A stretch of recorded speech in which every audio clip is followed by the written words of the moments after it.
So, today some remnants of our 6 systems of philosophy. We are supposed to finish yesterday itself. There are some reputations of certain things which are left over, which are there in the Vedanta, refuting Buddhism and refuting Jainism and Mayavad. And also in the Vedanta Sutras you have some places where there is a reputation of some, not philosophies as such, but religions which don't depend on logic but just faith, like Shakta, like Bhairavas. They are also refuted, they are also talked about. They talk some philosophy, but their philosophy is not based on logic and argument, it is just on faith. Just like the Christians say, have faith. Just faith, that's all. Just believe. So that kind of people are there. There are some kind of people like that. Even Vedanta Sutra refutes them, but we will not talk about them because they don't consider themselves to be Vedantist. They just say faith only, that's all. We don't want to much get into all these intricacies of causation and all these things. Just we have faith in Bhairava. We have faith in Shakta. So those kind of people are also refuted in Vedanta Sutra. Now, to start with, we'll have this Mayavad.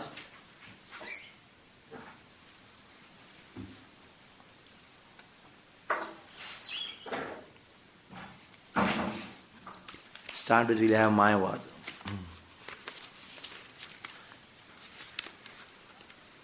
Primarily the notes which is going to come to you now will be based on the conversations which Chaitanya Mahaprabhu had with Saramutacharya and Prakashananda Saraswati. If you read those conversations which Chaitanya Mahaprabhu had with Saramutacharya and Prakashananda Saraswati, you don't have to read any Mayavadi book to know more about Mayavad. You don't have to read any other book which refutes Mayavad. Everything is contained there. The Saramutacharya was a teacher of sannyasis at that time. Throughout India, sannyasis used to come and learn from him. That's the position of Saramutacharya. And of course, his Brahaspati's incarnation. And Prakashananda Saraswati, he had 8,000 sannyasi disciples. Not just disciples, just sannyasi disciples. That was the potency he had. Saramutacharya and Prakashananda Saraswati. Now, our Sri Chaitanya Mahaprabhu had conversations with both of them. Both Saramutacharya and Prakashananda Saraswati. Actually, Chaitanya Mahaprabhu had conversations and revealed the entire philosophy, whatever he wanted to tell, to 5 people. One is Rupa Goswami, discussions with Rupa Goswami which happened in Prayag. Discussions with Sanatana Goswami which happened in Banaras. Discussions with Ramananda Rai which happened in on the banks of Godavari in Kovur near Rajahmundry. And discussion with Ramananda Rai, after Ramananda Rai, discussion with Saramutacharya which happened in Jagannath Puri, and discussion with Prakashananda Saraswati which happened in Banaras. So these are the 5 discussions. If you open teachings of Lord Chaitanya, Prabhupada wrote, the summary study of Chaitanya Charitamrita consists of these 5 discussions. Though there are so many chapters, they are nothing but Chaitanya Mahaprabhu's conversations with these 5 people, 5 devotees. So in that entire Vedanta, what Chaitanya want to tell to the entire world, the conclusion is there. Teachings of Lord Chaitanya, everybody should read that. It's very, very important book. If you read that, then you'll become a Gaudiya Vaishnava. Otherwise, we cannot call ourselves Gaudiya Vaishnavas without reading teachings of Lord Chaitanya. Now, in the teachings with Sanatana Goswami, Sri Chaitanya Mahaprabhu revealed Sambandha Jnana. You know, Sanatana Goswami is Sambandha Acharya, Madan Mohan, Sambandha Vigraha. So, in those discussions, Sambandha Jnana is revealed. In that discussions only, Jiva Swarupa Hoy, Krishna Nityada, the statement comes there. And discussions with Rupa Goswami, Sri Chaitanya Mahaprabhu revealed Abhideya Jnana. We know that. Abhideya Jnana means the knowledge of a process. That is where he talks about aparad, hatimat aparad, and how we should hearing and chanting, that is a watering process, that all devotees know that. And discussions with Ramananda Rai, Sri Chaitanya Mahaprabhu revealed Prayojana Jnana. That is where Radharani, her position, even Krishna wants to worship Radharani. He says, Dehi Padapallamudharam, please Radha, keep your feet on my head. That's Prayojana. Prema Prayojana, that is discussed in discussions revealed in. Now, then you may say there are only three things, Sambandha, Abhideya, Prayojana. What about why are you telling 5? What about the other 2? In the discussions with Sarambhattacharya, Chaitanya Mahaprabhu revealed Sambandha Vichar. Now, if you tell somebody, we are servants of Krishna, Jiva Swarupa or Krishna, the question arises, no, how is it possible? Why? That word why, like we discussed when anybody says something to you, you ask why, that is Nyaya. So that Nyaya means Vichar, contemplation. That is revealed through Sarambhattacharya's discussions. The Sarambhattacharya's discussion with Chaitanya reveals this Sambandha Vichar, contemplation on our Sambandha Jnana, Vichar on Sambandha Jnana. And Prakash Ansara's discussions with Chaitanya, that reveals the Abhideya Vichar. If you tell somebody, just chant, you'll go back and get back to garden. No, why? What about the other things? Somebody may ask. Then the entire Srimad Bhagavatam as a pramana, hearing Bhagavatam from your spiritual master, that's our Sambandha, that's our Abhideya. That is revealed in Prakash Ansara's discussions. So, Vichar is very important. Actually, all these days, what we are doing is Vichar. So, if somebody wants to, basically, though yesterday we defeated Karma Mimamsa is an enemy of Vedanta. But Mayavadis are enemy within Vedanta. So enemy within the family is more dangerous, isn't it? The biggest enemy for Vedanta is the Karma Mimamsa. Yesterday we discussed. But more dangerous is Mayavad. Why? Because they are also Vedantists. They also claim themselves to be Vedantists. And they also write commentary on Vyasa. They also defeat Karma Mimamsa. They also defeat Nyaya Vaisheshikas. They also defeat Sankhya. So, it is an enemy in your house. We are Vedantists.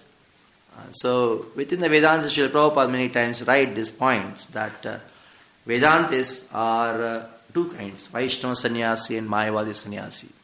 So both are Vedantists. Vaishnavas are also Vedantists, Mayavadi is also Vedantists.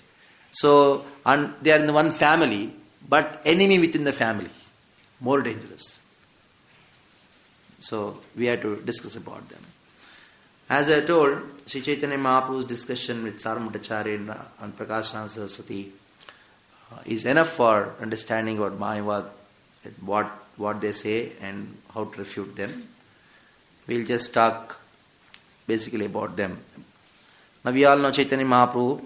I'll just tell the story before meeting Sarambhattacharya.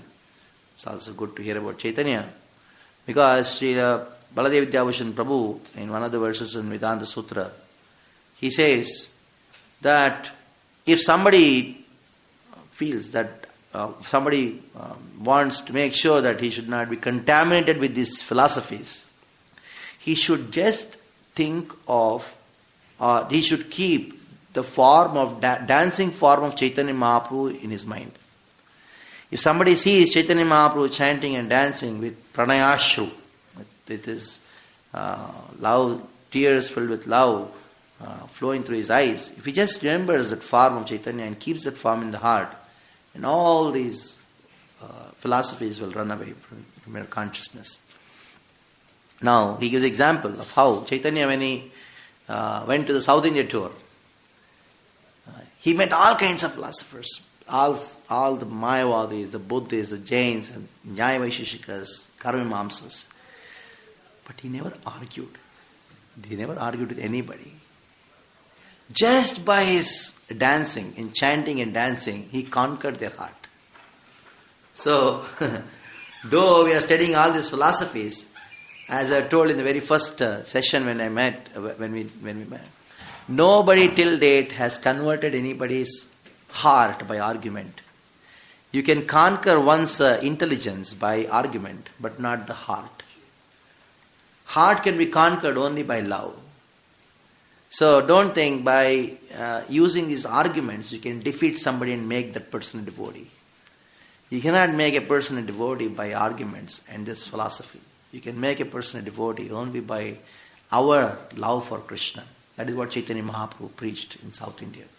Then you say, why require the Siddhanta? It is for me to be convinced. If some doubts come in my mind, I can answer that. If somebody raises some doubts, I know the answer for it, by which I become more fixed up in my Siddhanta. So Chaitanya Mahaprabhu, when he went to South India, he was just raising his hands and chanting Krishna, Krishna, Krishna, Krishna, Krishna. He was chanting and going. And everybody was completely amazed. Their hearts melted. Even though he had an argument with Sri Vaishnava, Venkata Bhatta in the South India, that is only parihasa, friendly. And one of the reasons why Chaitanya went to South India, most important, the internal reasons, is to establish Radha Krishna worship and Radha Dasya to be the topmost in Vaishnava Siddhanta. Basically, he wanted to go to Sri Rangam and Udupi and then tell Venkata Bhatta, and in Udupi he met Raghuvara Tirtha. At that time he was the Acharya, Raghuvara Tirtha. And then he established that how Radharani's love for Krishna, that is the topmost love, even within the Vaishnava Siddhanta. So that was the main reason. Even he argued with only those people. Otherwise, Chaitanya, when he went, just by his presence, just by his chanting and dancing, everybody's heart was converted. Of course, there's something with the Buddhist happened. In the Buddhist, there's no argument, because it is just by his power, there's one story that how they offered him non-veg or something like that. That story is there. There's no argument. What do you argue with them? Just by his power, he just defeated them. So that's how Chaitanya Mahaprabhu converted entire South India into Vaishnavas. Chaitanya Charitamrita Krishnadas Kaviraj Goswami explains that what Chaitanya did not show in Navadvip, what it did not show in Jagannath Puri, he showed that in South India. What is that? Love for Krishna. Just by chanting, the tears used to come. When he went to Sri Rangam, there is a description by Prabodhananda Saraswati, the brother of Venkata Bhatta. He says the entire population of Sri Rangam were completely amazed by seeing this sannyasi. They never saw that sannyasi who was, at the time, if you had to enter into the Sri Rangam temple, during Chaitanya's time, they would never enter by walking inside, because the entire thing is a shaligram. He was walking on his knees, and the whole body of Chaitanya was drenched with his tears. And the ladies of Sri Rangam, they thought, who is he?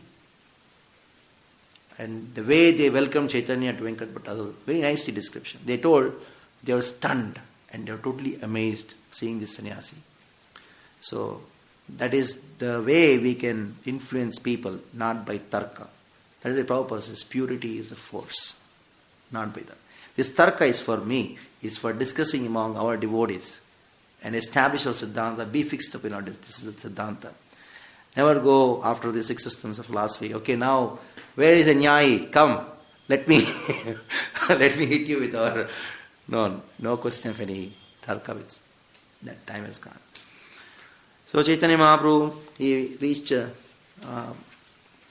took sannyas and he was going to South India. You know the story that how he was about to reach Jagannath Puri. And he had he told Nityananda Prabhu, take this danda. I just come. I'll go and then do my rituals and come back. So he came back and they were walking. Immediately Chaitanya remembered, hey, where is my danda? He asked Nityananda, where is your danda? Where is my danda?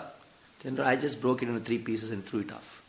Became so angry. A sannyasi is supposed to carry danda. Nityananda Prabhu actually knew that Chaitanya Mahaprabhu is Supreme Lord. And he doesn't belong to Varnashrama. And somehow Chaitanya Mahaprabhu was very angry on Nityananda Prabhu and told, either you all go first or I'll go first. Like happens in Yatra. When you take in Yatra, that's what happens. This group I don't want to be with. You take any Yatra, somebody will tell this. No, I am fed up with these people. Chaitanya told the same thing. In this Yatra, you're all troubling me. You all go first or I'll go first. They all told you go first. And Chaitanya went first.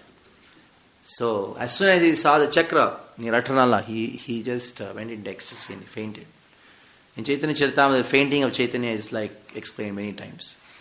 So he went crossing Atranala and he went to Jagannath temple. As soon as he went just near Jagannath, he went and then fainted.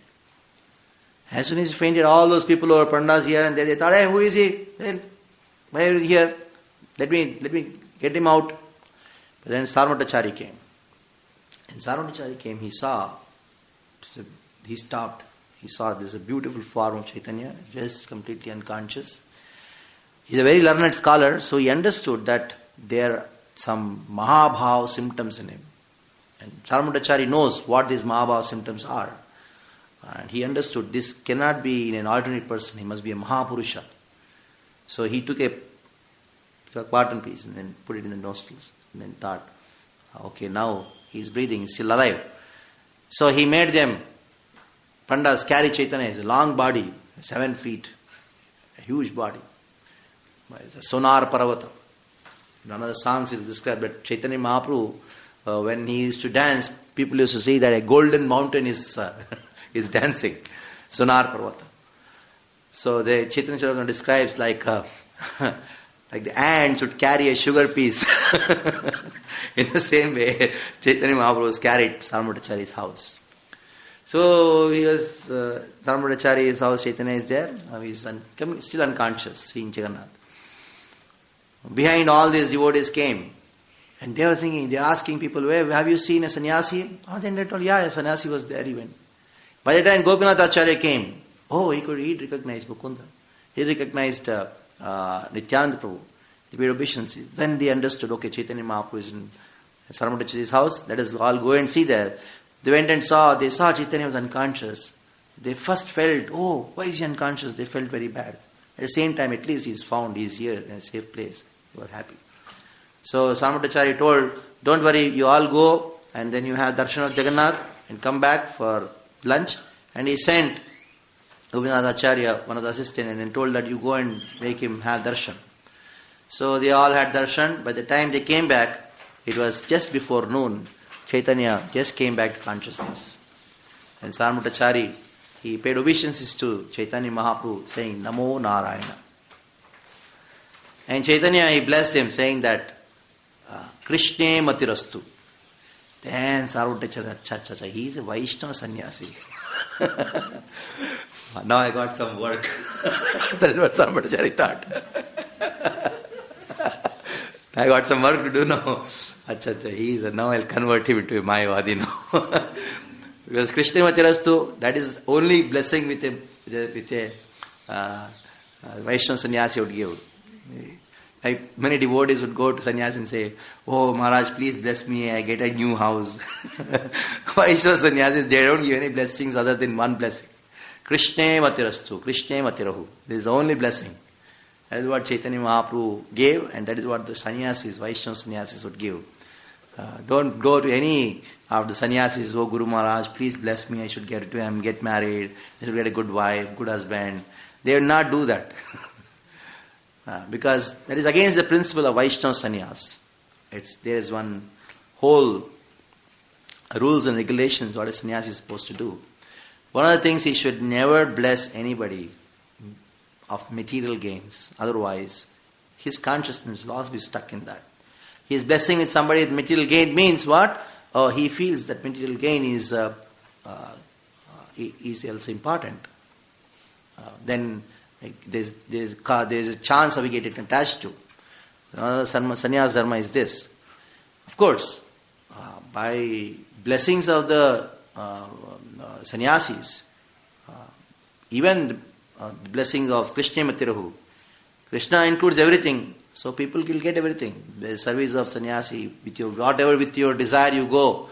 Even though the blessing is Krishna Matirahu, if you have a desire of some material gain, that will come. But the point is, sannyasi should never bless like this. Any materialistic gains. So Krishna Matirahu, that was a blessing. Then Saramudacharya understood. Oh, he's the Vaishnava sannyasi. Generally, the Vaishnava Saramudacharya, and at the time the etiquette was, when you see a sannyasi, you should think or you should consider him to be Narayana himself. That is why Namo Narayana. When two sannyasis meet, Mayavadi sannyasis means they say Namo Narayana. You are Narayana, I am Narayana. So I pay my obeisances to Narayana. So for Mayavadis, there are many categories which we want to talk about. For Mayavadis, taking sannyas itself is liberation. Giving up karma and taking sannyas is liberation. So now this sannyasi has become Narayana. What kind of Narayana? Going begging every place. Narayana is Lakshmipati. And from that thing came Daridra Narayana. The concept of Daridra Narayana came from there. Because he's a sannyasi, he's a useless person, anyhow he has left everything, so he's begging. So he's begging, he's Daridra. So let us serve all these beggars, all the poor people. They are actually Daridra Narayana. The concept of Daridra Narayana came from there. These Mayavadis are the source for this. And that's why Prabhupada says, ultimately, Mayavadis, they fall down to the material plateau, the same thing which they rejected, matter. And they would like to come there and do some social activity. You find all the Mayavadi organizations, all are into only social work. They are only into social work. They say that we have renounced the world and they come to the same world and then do social work. Including the Shankara Math. Including the Shankara Math. Including the Kanchi. You say Sringeri Math. Of course Jagannath Puri is like, they don't know who, where, what it is. They are not interested in anything. Even Dwaraka, Badri, they are all only into charity. They are some kind of social activities. That's all. They have colleges, they have schools, teaching materialistic education. So this is where this Namo Narayana is the beginning of this Daridra Narayana. Because sannyasi is Daridra and he is Narayana. So combine both and we have to do something now for him. So Saramudacharya paid obeisance to sannyas and nice wonderful feast were arranged. Nice feast were arranged, everybody was served nicely. Chaitanya Mahaprabhu, no, I just want lafra vanjan, just some boiled. Saramudacharya told, no, today you take full feast. Sweets were served, big, nice, wonderful Mahaprasad was served. And then Gopinathacharya and Saramudacharya took permission from all the devotees and Chaitanya. They told, we'll take prasad. And they took prasad and came back. And Saramudacharya told that one of my relatives' house is there, it's empty. So Chaitanya will be accommodated there. All of you go and take bath in the ocean, afternoon bath. And we can have darshan of the Lord. Say all bath and then setting. So now Mukunda and Gopinathacharya, they went to Saramudacharya. Then Saramudacharya inquired from Gopinathacharya, I just want to know who is this sannyasi. Then Gopinathacharya told, do you know Mishra Purandhara, his father? Then he told, what is his Purnashra name? His Purvashra name is Vishwambar. And his father is Mishra Purandhara. And his grandfather is Nilambar Chakravarti. Then Saramudacharya told, oh, Nilambar Chakravarti. Nilambar Chakravarti is a friend of my father, Vachaspati. And now I have a relationship of uncle to him. Because we are so close families. Now he understood, Acha is from Navadip.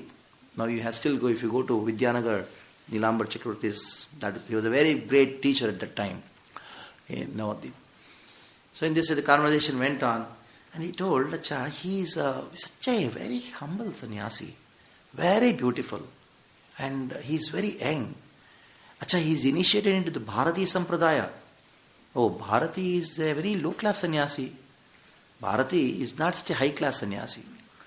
According to Shankaracharya, he formalized the sannyas system by making 10 names according to their tendencies, according to their propensities. Somebody is interested, he's not interested in living in the city, he wants to live on a mountain.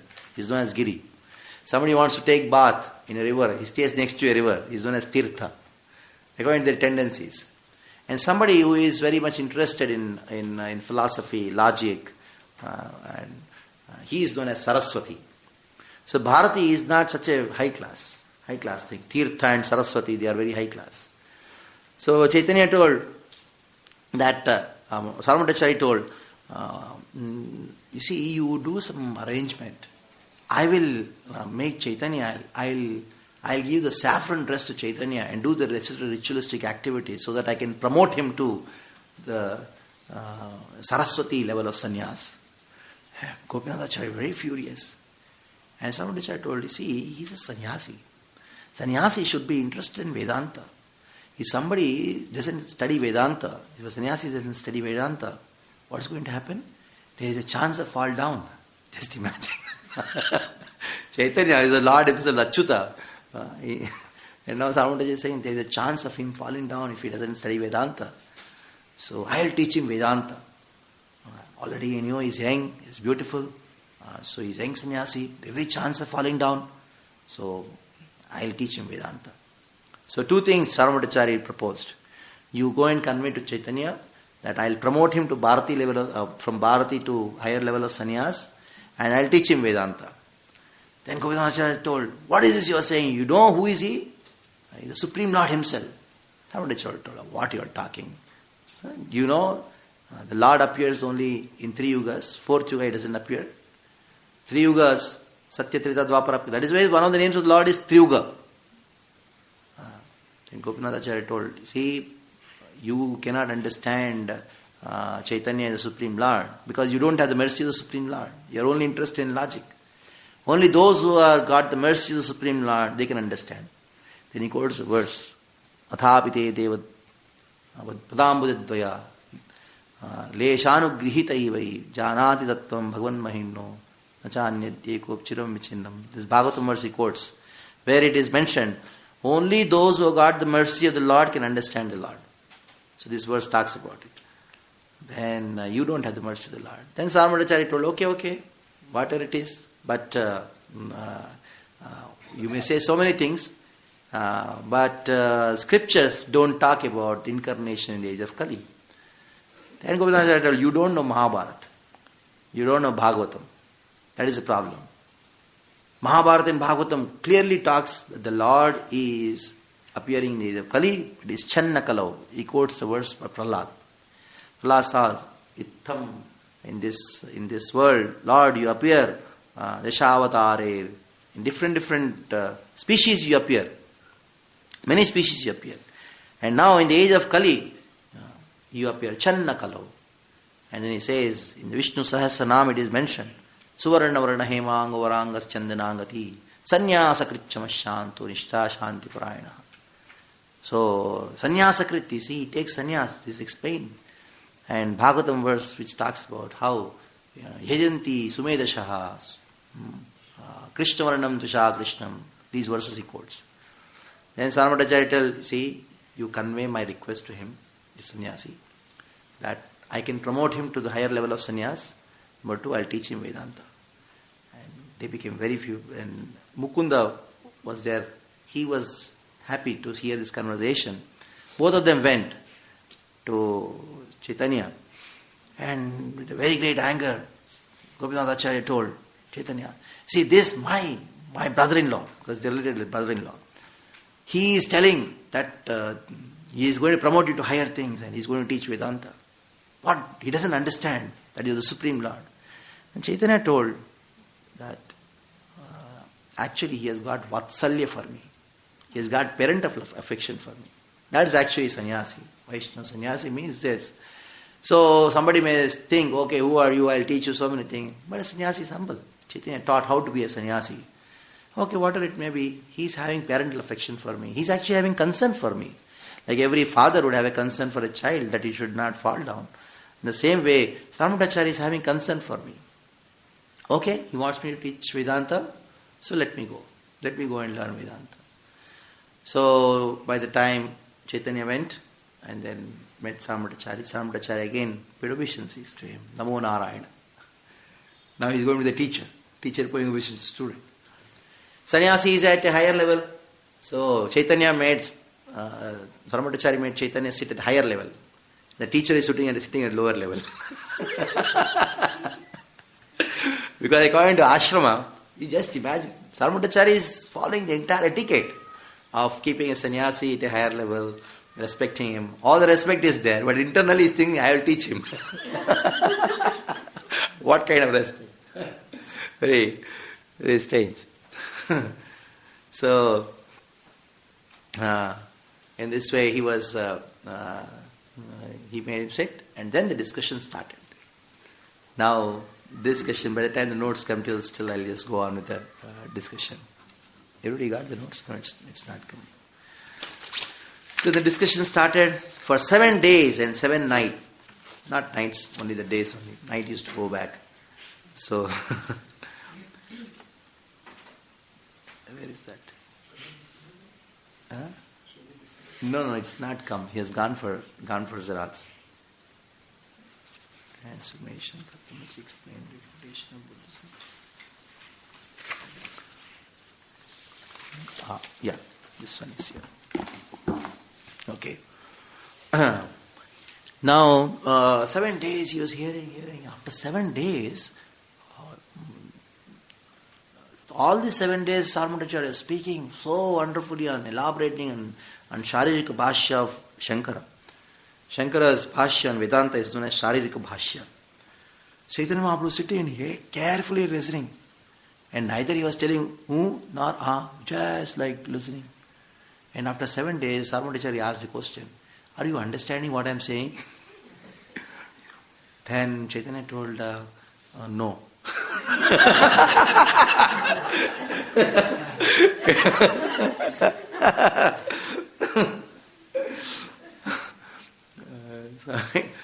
So then, if you are not understood, you should have asked some question in between. You should have raised your hand and said, you don't understand. Then Chaitanya Mahaprabhu told, see, I am a fool. I am a fool, and consequently I do not study Vedanta Sutra. I don't understand. I am just trying to hear it from you because you ordered me. Because you told me to hear. I am just hearing it. Only for the sake of executing the duties as a renounced order sannyasi, I am listening. It's my duty. Because you told it's the duty of a sannyasi to listen Vedanta, I am just listening it. Unfortunately, I cannot least understand the meaning you are presenting. Whatever you are saying, I am not able to understand a single point about it. Sarmadacharya replied, I accept you do not understand. Yet even one who does not understand inquires about the subject. So there are those who don't understand, at least they should inquire about the subject. You are hearing again and again, yet you keep silent. I cannot understand what is actually within your mind. I don't understand what's going on in your mind. The whole 7 days I just spoke, you don't understand. So why Chaitanya? Why Chaitanya told this point is to show that Mayavadis are fools.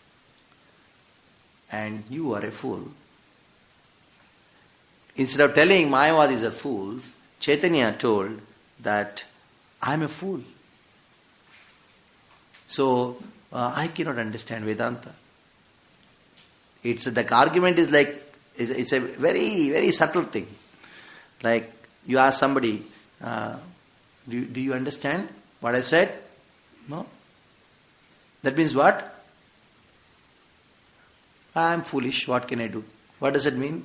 You are. Actually, you are a fool. That's mean. Like Krishna he's got this technique of saying that. Tell Arjuna, my dear Arjuna, fools don't think like this. What does it mean? You're a fool. Asochyana sochastam pragyavadamshta bhasase. Katasuna gadasumsya nanu sochanti pandita. Nanu sochanti pandita. Learned people don't think like this. That means what? Fools think like this and you are a fool. Nanu sochanti pandita. The same way here, Chaitanya told, you see, I am a fool. And how can I understand? How can I study Vedanta? So Vedanta I cannot study. Fools cannot study Vedanta. And if fools study Vedanta, then that is what happens. They speak and I cannot understand. And nobody can understand. Fools cannot study Vedanta. And if they study Vedanta and explain it, nobody can understand. That's the intention here. You see, what happens is, it's in English, but it's a normal thing. When you are talking in a very native language, these things is a very subtle thing which can be understood. But in English conversation, it's very difficult to get to subtle points. So that is what I made it elaborately. The whole point is, when Chaitanya told, I'm a fool, it means to say, that fools cannot understand Vedanta. Point number one. So if they study Vedanta, then this is what happens. They explain, nobody understands. So this is what happened now. So fools cannot understand Vedanta. And when they study, and that means you studied, you explained, and I did not understand. Now he further says, I accept that you do not understand. Then he said that, and then Chaitanya told, I cannot at least understand the meaning, what you are presenting. What you are presenting, I don't understand, because Chaitanya told, it's a proven fact, even in logic. In logic, the proven fact is, something which is wrong cannot be understood. Understanding can only happen when something is right. I gave you the example a few days back also. If there is a solution to a mathematics problem, in the solution there is some mistake. It's just going on, and you give this, understand this. You cannot understand because it is not solution. It is only a problem.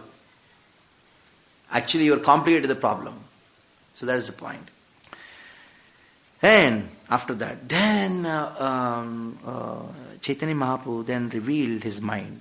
Sarvabhaumacharya told, please tell what's in your mind. Then Chaitanya told, okay, I can understand the meaning of every sutra in Vedanta, but what you are telling I don't understand. It's a big bomb. Isn't it? Like you gave Bhagavad Gita class and they say, I understood. Somebody says, I understand Bhagavad Gita, but what you are telling I don't understand. That means indirectly what? What you are speaking is not Bhagavad Gita. Just imagine. Chaitanya, he tells, I understand Vedanta, but I don't understand what you are speaking. What does it mean? What you are speaking is not Vedanta. To tell this to Sarvabhaumacharya, isn't it? He is a teacher of sannyasis. The entire sannyasis, Mayavadis, are coming and learning from him. And Chaitanya is telling indirectly. He's not telling directly what you are speaking is not Vedanta, Prabhu. No, not like that. It's a very cultured way. When we speak to somebody, even if you were to tell somebody a fool, there's a way. Like Krishna established a system. Oh, my dear Arjuna, intelligent people don't think like this. In the same way, Sarvabhaumacharya, you see, Vedanta I know, but what you are telling I don't know. It's a big bomb on the head of Sarvabhaumacharya to say that you are not speaking Vedanta. What you are speaking is crap. It's not Vedanta. Sarvabhaumacharya's whole life is dedicated to Vedanta, and here is Chaitanya telling that you are not speaking Vedanta. It's a big thing. Now, Mayavad is indirect interpretation. Now Chaitanya Mahaprabhu starts. Then Chaitanya Mahaprabhu starts saying that the meaning of aphorisms in the Vedanta contain a clear purport. But the purports you are presenting simply covered the meaning of the sutra like a cloud. And he gives the example of the sun. The Brahma Sutras, the meaning of the Vedanta is like the sun. The sutras are like sun. To see the sun, you don't require a torchlight. Isn't it? I'll show you the sun. Like, come, take a torchlight and show this is the sun. This is foolishness. So the Mayavad Bhashya is like like the torchlight, and to show the sun like Vedanta. Is that right? Huh?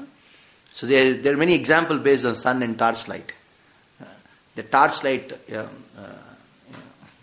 is telling the moon and glorifying the sun. See, moon, what kind of effulgence you have? Just see the sun. It is so wonderful. It is more effulgent. It can conquer your effulgence. But who is telling that? Torchlight is telling. So this one of the aspects of Nyaya is, when there are two exalted persons, you should never compare. Two exalted persons should never be compared.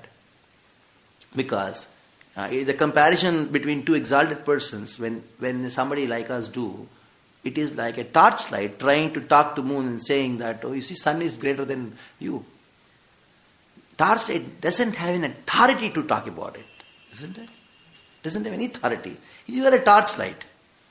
As soon as the battery is gone, you're gone. It is just a stupid thing. And you are comparing moon and sun. Okay, even though it is truth, the sun is more effulgent than the moon, but I don't have the authority to talk about it. So in the scriptures, this moon, sun examples are there about Nyaya. That's another aspect. Coming back to this point, he says that the Vedanta Sutras, they are like sun. The sun itself is enough to reveal itself. Like yesterday, the example came of the deepa, the lamp. The lamp, in the lamp, the wick and that flame is there. That flame which comes out, it reveals itself by its light. Not only it reveals itself, it reveals the wick, it reveals the oil, it reveals the whatever the mud vessel or whatever the thing, the deep is there. It reveals everything. So somebody may say, no, you require somebody to show lamp. No, lamp is shown by itself. In the same way, Chaitanya here says, they are like the sun. You do not explain the direct meaning of Brahma Sutra. Instead, it appears that your business is to cover the real meaning. Like the cloud covers the sun, you are covering it.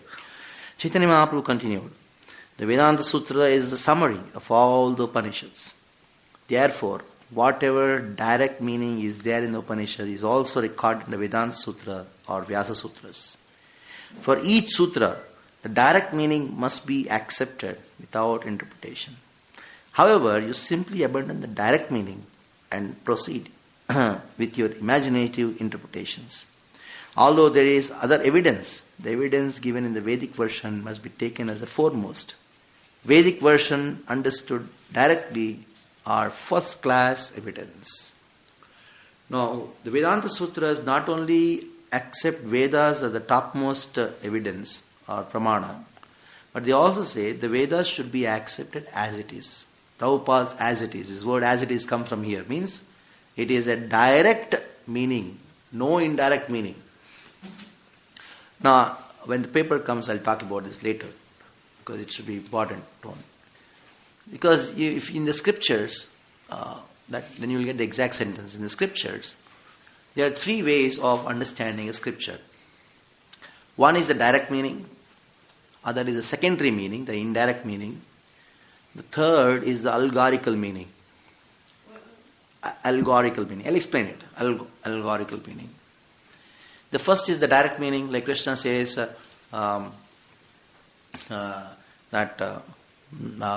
Amevamshaha Mamekam Sharanam Vraja. Means Krishna is there. He is the only person whom we should take shelter of. That is the direct meaning. Indirect meaning is what? Ma means not Krishna, but something within Krishna. That is called the indirect meaning. Allegorical meaning is what? Kurukshetra means body, and Pandavas are the five senses, Krishna is the mind. This is allegorical meaning. The modern Indologists, they take the allegorical meaning, which is like low class. And the Mayavadis take the second thing that is known as secondary meaning. All the verses in the Upanishads, all the Vedanta, the Mayavadis, based on Shankara Bhashya and many other Bhashyas, they take only allegorical, they take only the secondary meaning. The direct meaning they won't take. Even though some passages would directly say that the Jiva is Brahman, even there also they do something to show the secondary meaning. So here Chaitanya Mahaprabhu clearly told. Now, somebody may say there are some passages in the Vedic scriptures which talk about Jiveshwaravada, means Jiva and Brahman are same, Aham Brahmasmi, etc., etc. Then how you should take it? Then the secondary meaning can only be taken when the primary meaning is a little bit absurd. Absurd means there are some passages in the Vedic literatures, if you take the direct meaning, it's absurd. Then only the secondary meaning has to be taken. Otherwise, taking the secondary meaning will not have any value. Another, that we'll talk later when the paper comes. Like, for example,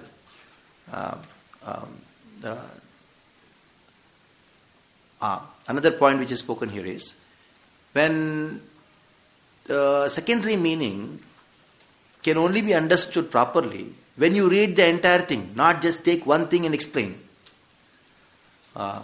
Suppose in Sanskrit, Saindava means salt, it also means horse.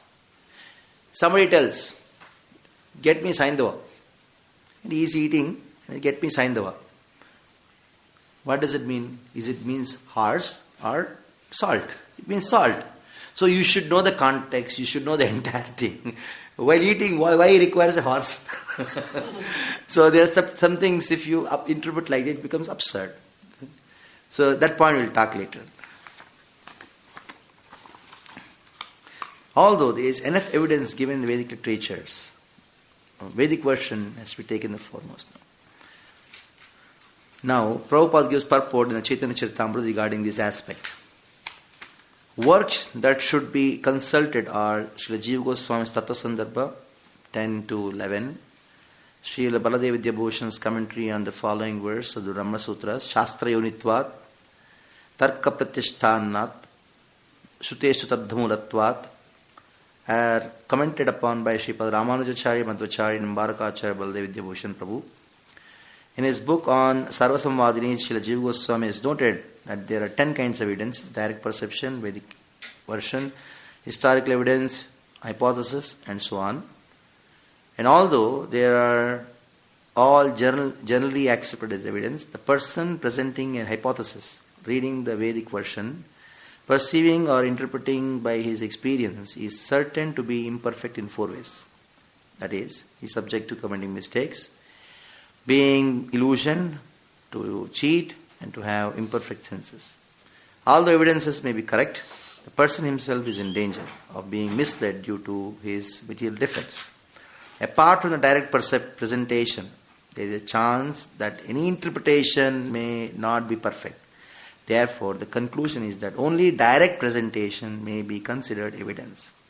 An interpretation cannot be accepted evidence, but may be considered proof for evidence. That's the thing. There may be a proof, like you have to, like yesterday I told about this judgment and proof, isn't it? Based on many kinds of proofs, the judge gives the judgment, isn't it? So the judgment is final, and that is truth. So whatever secondary interpretations are there, they are all like the proof, but the primary interpretation or the direct meaning is like the judgment. The judgment is more important. Like Chaitanya Mahaprabhu continued, conch shell and cow dung are nothing but bones and the stool of some living entity. But according to Vedic version, they are both considered pure. Sripad Madhvacharya, commenting on the aphorism Drishtate tu, quotes Bhavishya Puran as follows. He quotes from the Bhavishya Puran saying that the Rig Veda, Yajur Veda, Samaveda, Atharvaveda, Mahabharata, Pancharatras, and original Ramayana are all considered Vedic literatures. The Puranas, such as Brahma Vaivas Purana, Naradi Purana, Vishnu Purana and Bhagavad Purana are especially meant for Vaishnavas and are also Vedic literatures. As such, whatever is stated within Puranas, Mahabharata and Ramayana is self-evident. There is no need for interpretation. The Bhagavad Gita is also within Mahabharata. Therefore, all the statements of Bhagavad Gita are self-evident. There is no need for interpretation. And if we do interpret, the entire authority of the Vedic literature is lost. Chaitanya Mahaprabhu continued. The Brahma Sutras compiled by Vyasa is as radiant as the sun. One who tries to interpret its meaning covers the sunshine in the cloud. So, in this way, Chaitanya Mahaprabhu has laid the first problem. He brought out the first problem in the Sharirika Bhashya. What is the first problem? They are interpretations of Vedanta, secondary meanings of Vedanta, not the primary meaning. You take this Saramachari, discussion with Saramachari, conversation with Saramachari, that paper which talks about conversation with Saramachari. In that, take the second page.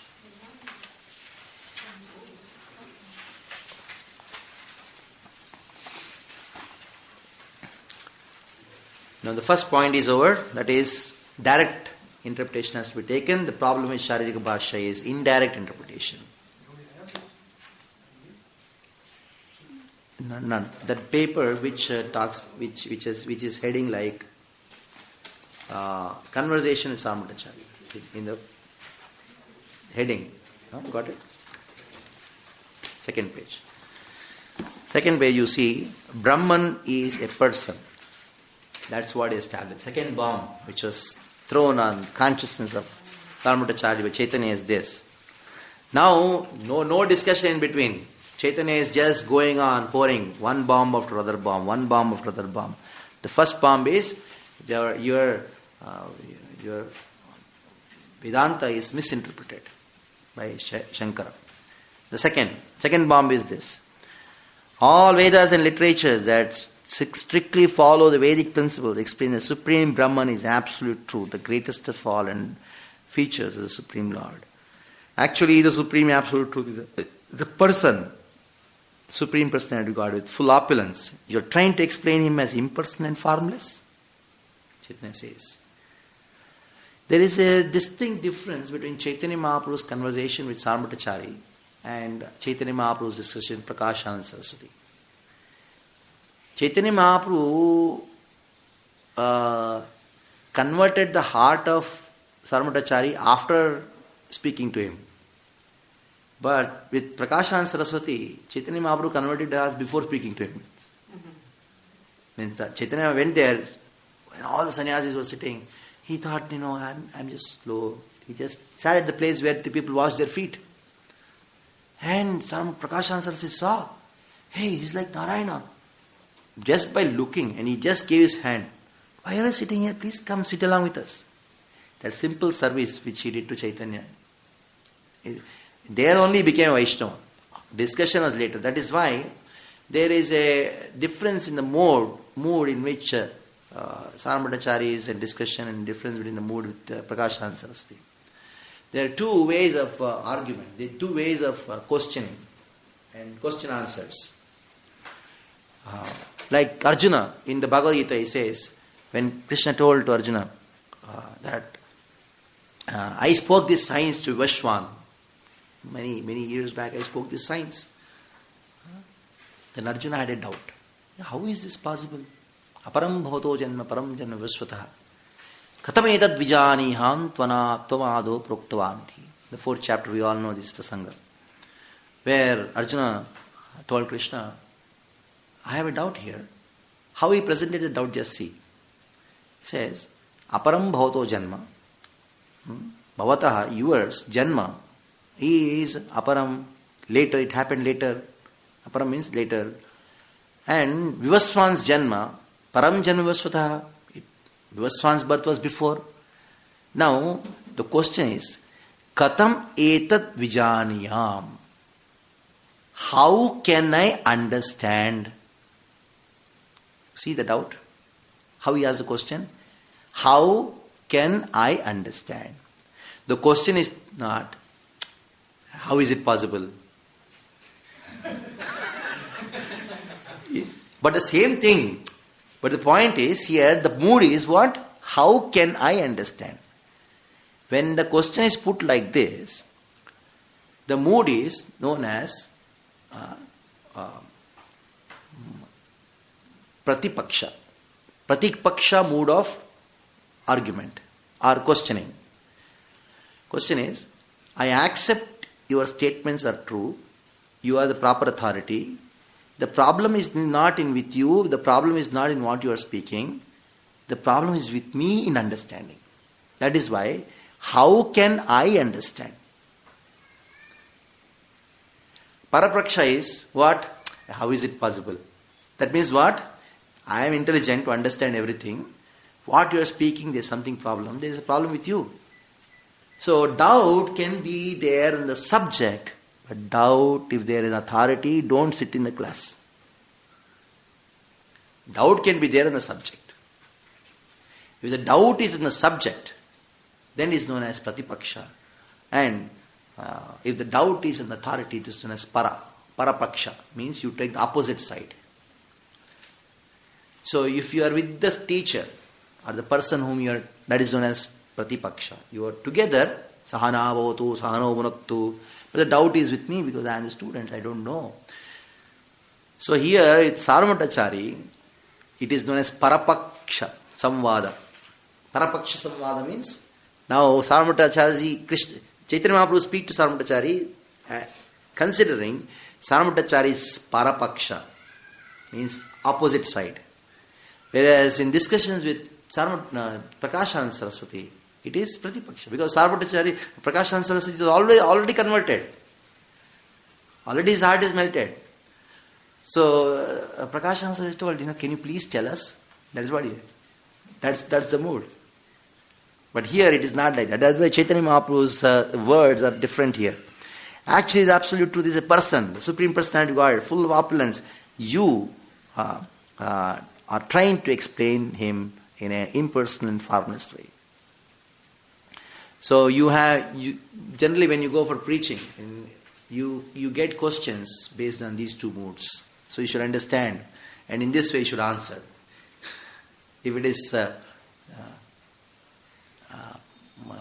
parapaksha, Prabhupada sometimes he says, no, first listen. In another conversation happens. He wants to say something, first listen. That means what is parapaksha. Pratipaksha, Prabhupada would listen and then answer it. So it's a very, very subtle point.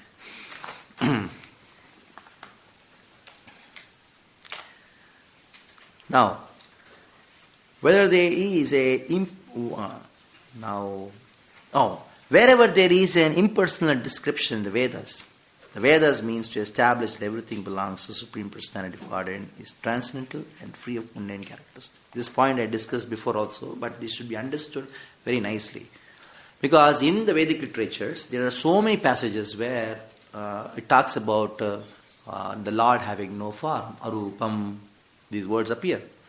And talks about he doesn't have panipado, these words are there. How do you understand these sentences? Whenever it is mentioned that God doesn't have any form, it should be understood that he doesn't have any material form. Then somebody may say, you're interpreting it.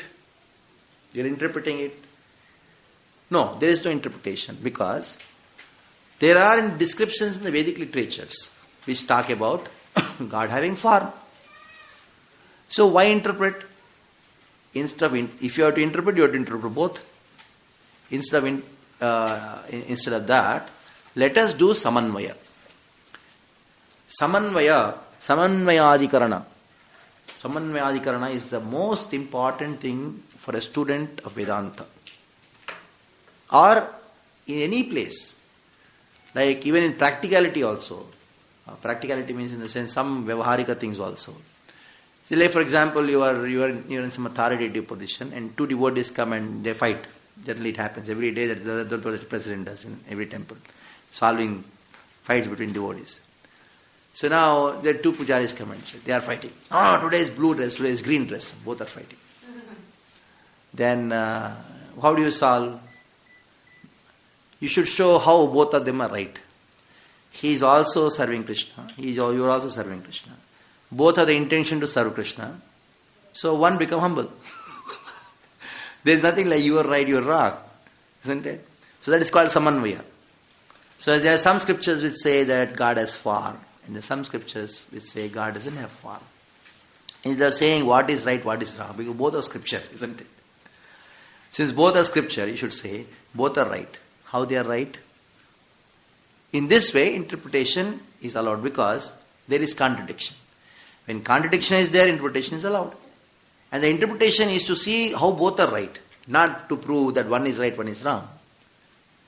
So, in this way, whenever the scriptures talk about oneness between Jiva and Brahman, there Madhva interprets, goes to so many technicalities to show that no, this is talking Dvaita. So on one extreme there is Dvaita philosophy of Madhva, on the extreme there is Advaita. Of course, both are not on the same platform because Madhva is a Vaishnava commentary. But still, whenever these scriptures talk about Advaitavada, Madhva goes to so deep extent to prove this is also proving Dvaita. So this is known as Samanvayadikarana, to harmonize two contradictory statements in the scriptures. Chaitanya Mahaprabhu continued, whatever Vedic mantras describe the absolute truth impersonally only prove in the end that absolute truth is a person. The Supreme Lord is understood in two features, impersonal and personal. If one considers the Supreme Personality of God in both features, he can actually understand the absolute truth. He knows the personal understanding is stronger because we see that everything is full of variety. No one can see anything that is not full of variety. Everything in the cosmic manifestation emanates from the Supreme Lord, remains in the Supreme Lord, and after annihilation enters into him. So after that, next, Brahman, the Supreme Lord has senses.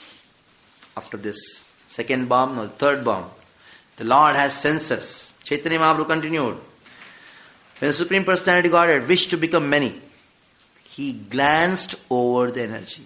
Before the creation, there was no mundane eyes, no mundane mind. Therefore, the transcendental nature of the absolute truth's mind and eyes are confirmed. If somebody says, oh, the Lord doesn't have eyes, and the scripture says, sakshata, he saw. How did he see? Through eyes only. In the Chandogya Upanishad it is mentioned, ta akshata bahushyamaha prajayeya. This statement confirms the fact that when Supreme Personality of God wishes to become many, the cosmic manifestation arises simply by his glancing over the material energy. It may be noted that the Supreme Lord's glance over the material nature before the creation of this cosmic manifestation. Before the creation, there was no material mind or material eyes. Therefore, the mind of the Supreme Lord, which desired to create, is transcendental. And the eye with which he glanced over the is also transcendental. The third bomb, or the fourth bomb.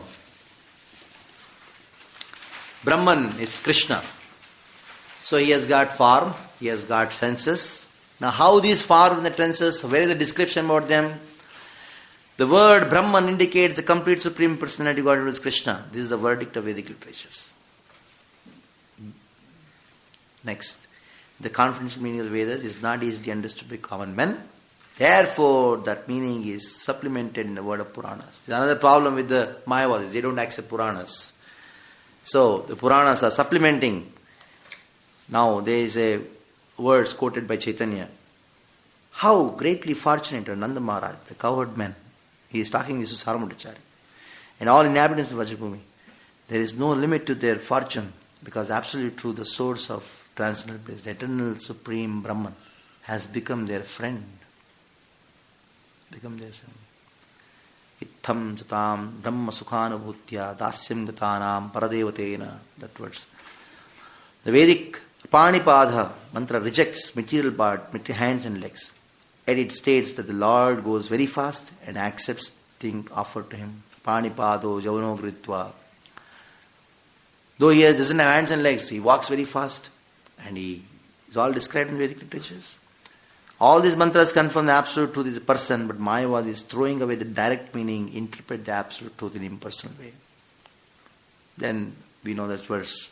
Shadaishwarya Purno Vigraha Yanarhena Bhagavan Eratumi Kahe Nirakar. Do you say is Nirakar? In all the scriptures, Bhagavan has been described. Another problem in the Mayavadis is they reject the potencies of the Lord. They say God doesn't have any energies. Whatever the energy is after creation. Brahman has potencies. So Supreme Personality of God has three primary potencies. They are trying to say there are no potencies. The internal potency of the Supreme Lord, Vishnu, is spiritual, as verified by the Shastras. There is another spiritual potency known as Kshetrajna, that is the Shakti, which is in between. The third potency is the science, which makes the living entities godless and fall him with fruitive activities. Now, O King, the Kshetrajna Shakti is a living entity. Although he has facility to live either in the material or spiritual world, he suffers the threefold miseries of material existence because he is influenced by avidya, potency, which covers his constitutional position. So all the many verses from the scriptures are quoted here to show that Lord has potency. And the Supreme Personality of God, the living entity covered with influence of science, exists in different forms of material condition. O King, he is thus proportionately freed from the influence of material energy to the greater or lesser degree. Supreme Personality of God is Satchidananda Vigraha. This means that he originally has three potencies. Potencies of the pleasure potency, the potency of eternity, the potency of knowledge. So these three, Satchitananda, they are actually potencies of Krishna. Together they are called Chit potency. And they are present in full the Supreme Lord. For the living entities who are part and parts of the Lord, the pleasure potency in the material world is sometimes displeasing and sometimes mixed. This is not the case with the Supreme Personality of God, because he is not under the influence of the material energy or its modes. The Supreme Personality of God is original form of Satchitananda. The spiritual potency is there, three portions. Sat, Chit and Ananda assumes three forms. The spiritual potency of the Personality of God also appears in three phases: internal, marginal, external.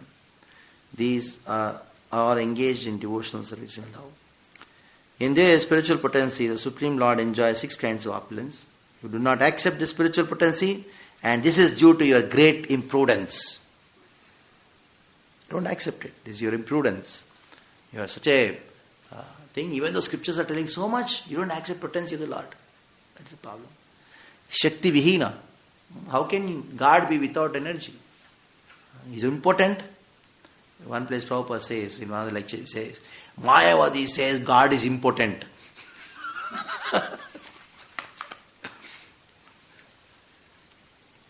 So, Shakti they don't accept. Next. Parabrahman is not Jiva. This is also another problem. They say that God is Jiva. Then we'll talk at the end about the categories about we have. The Lord is a master of potencies, and the living entity is servant of them. That is the difference between the Lord and the living entity. However, you declare that the Lord and the living entities are one and the same. That's what. It's like shouting at him. You say that they are one and the same. When you have a Parapaksha argument, this is how you speak to them. In the Bhagavad Gita, the living entity is established as the marginal potency of the Supreme Personality of God. Yet you say the living entity is completely different from the Lord. Purport. Brahma Sutra states that according to the principle of Shakti Shaktiyor Abheda, living entity is simultaneously one with and different from the Supreme Personality of God. Qualitatively, the living entity, we know this thing, and the Supreme Lord are one, but quantitatively they are different. According to Chaitanya Mahaprabhu's philosophy of Achintya Bheda Bhed Tattva, the living entity and the Supreme Lord are accepted as one and different at the same time: earth, water, fire, air, mind, and or my eightfold energies. That's what it explains. Besides these inferior energies, which are material, there is another energy, is spiritual energy, and this is the living entity, O mighty Arjuna. We know from the Bhagavad Gita, it is established that Krishna talks about Bhuirapona Kammano Buddhirevaja Ankariti Binna Prakritirashchada and Apare Mitastvanyam Prakritim Vidhime Param. The transcendental form of Supreme Personality God is complete eternity, cognizance and bliss. However you describe this transcendental form as a product of material goodness, there's another problem with the Mayavadis. They say Saguna Brahman. God is Saguna Brahman. They say that the form of Krishna is made up of goodness. There is a problem with them. One who does not accept the transcendental form of the Lord is certainly an agnostic. Such a person should be neither seen nor touched. Indeed, he is subject to be punished by Yamraj. He's telling Arambhacharya these things. Mayavad philosophers are certainly more dangerous than Buddhists. This is like ultimate. The very purpose for Shankaracharya was sent was to drive away all the Buddhists. Now Chaitanya makes this statement. The Buddhists do not recognize authority of Veda. Therefore they are considered agnostics. However, those who are taking shelter of the Vedic literatures yet preach agnosticism in accordance with the Mayavad philosophy are certainly more dangerous than the Buddhists. More dangerous. Srila Vyasadeva presented the Vedanta Sutra for the deliverance of the conditioned soul, but if one hears the commentary of Shankara, everything is spoiled.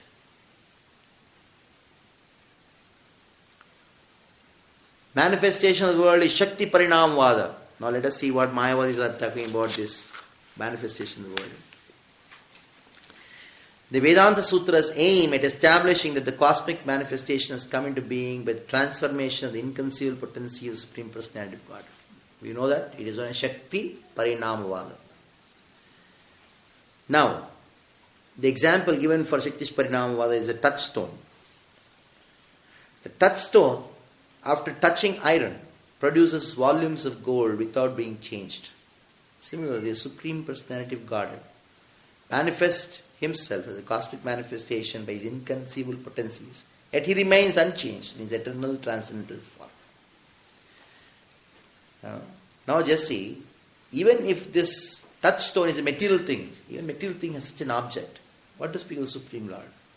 According to the commentary of Srila Bhaktivinoda Thakur, the purpose of Janmadhyasyatavata verse is, in the Vedanta Sutra, is to establish the cosmic manifestation is a result of Lord's potencies. Shankaracharya theory states that the absolute truth is transformed. By accepting this theory, Mayavadi philosophers designate Srila Vyadvyasa by accusing him of error. Thus, they find fault in the Vedanta Sutra and interpret to establish their own theory of illusion. Now, there are two theories, or actually three theories of Mayavadis talk about this thing, because they have so many flaws. One is known as Vivartavada. Vivartavada, the theory of illusion. Vivarta means theory of illusion. And Pratibhimbavada, the theory of reflection. And the third one is Brahma Parinamvada. Brahma Parinamvada, Vivartavada, and the third one, Pratibhimbavada.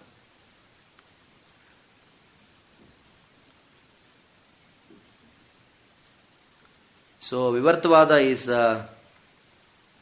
is by our Shankaracharya. Vivartavada is by Shankara.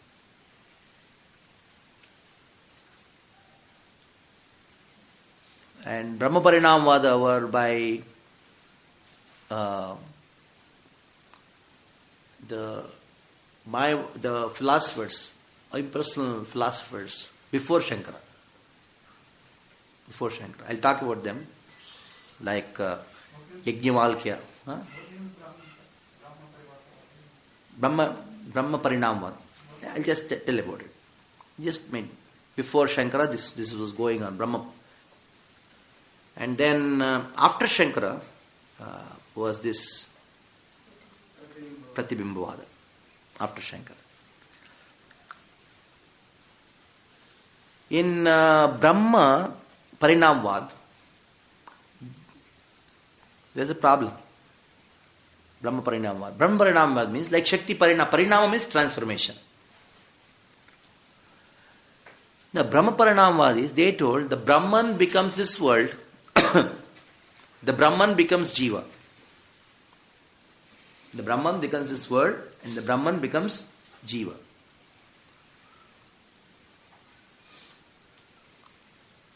But there is a problem. It is against the Vedic literatures because Brahman cannot be transformed. And Brahman neither can be transformed as the world. There is no transformation. Brahman is changeless. So Shankara invented this theory called Vivartavada to cover the defects which are there in the Brahma Parinamvada.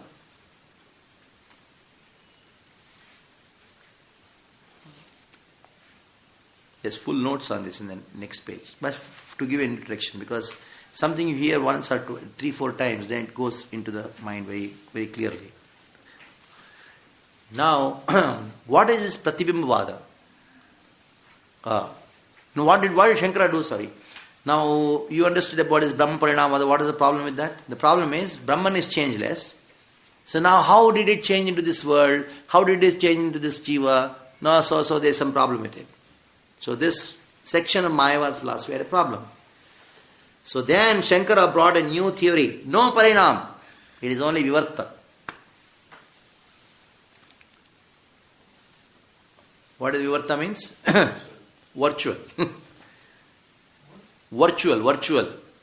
Virtual transformation.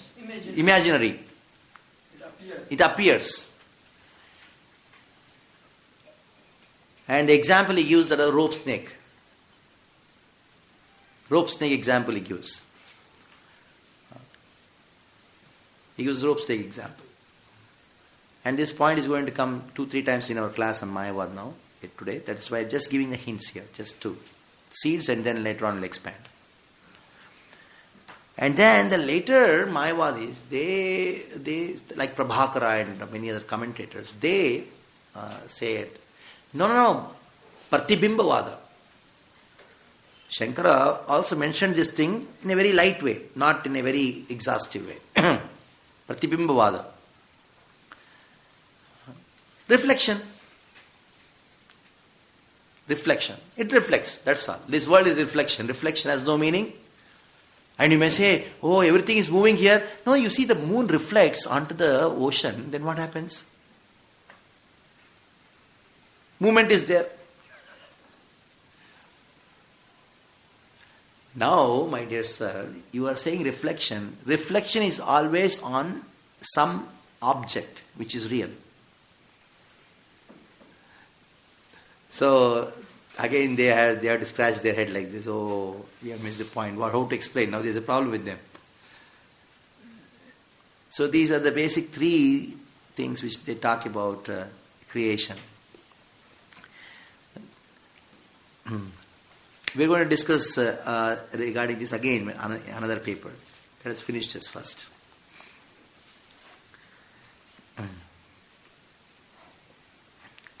The theory of illusion can be applied only when the living entity identifies himself with... Shankaracharya's theory states that the absolute is transformed. By accepting this theory, the Mayavadi philosophers designate Srila Vyasadeva by accusing him as error. Thus, they thus find fault in the Vedanta Sutra and interpret to establish their own theory of illusion. The theory of illusion can be applied only to the living entity. He says this theory of illusion is there.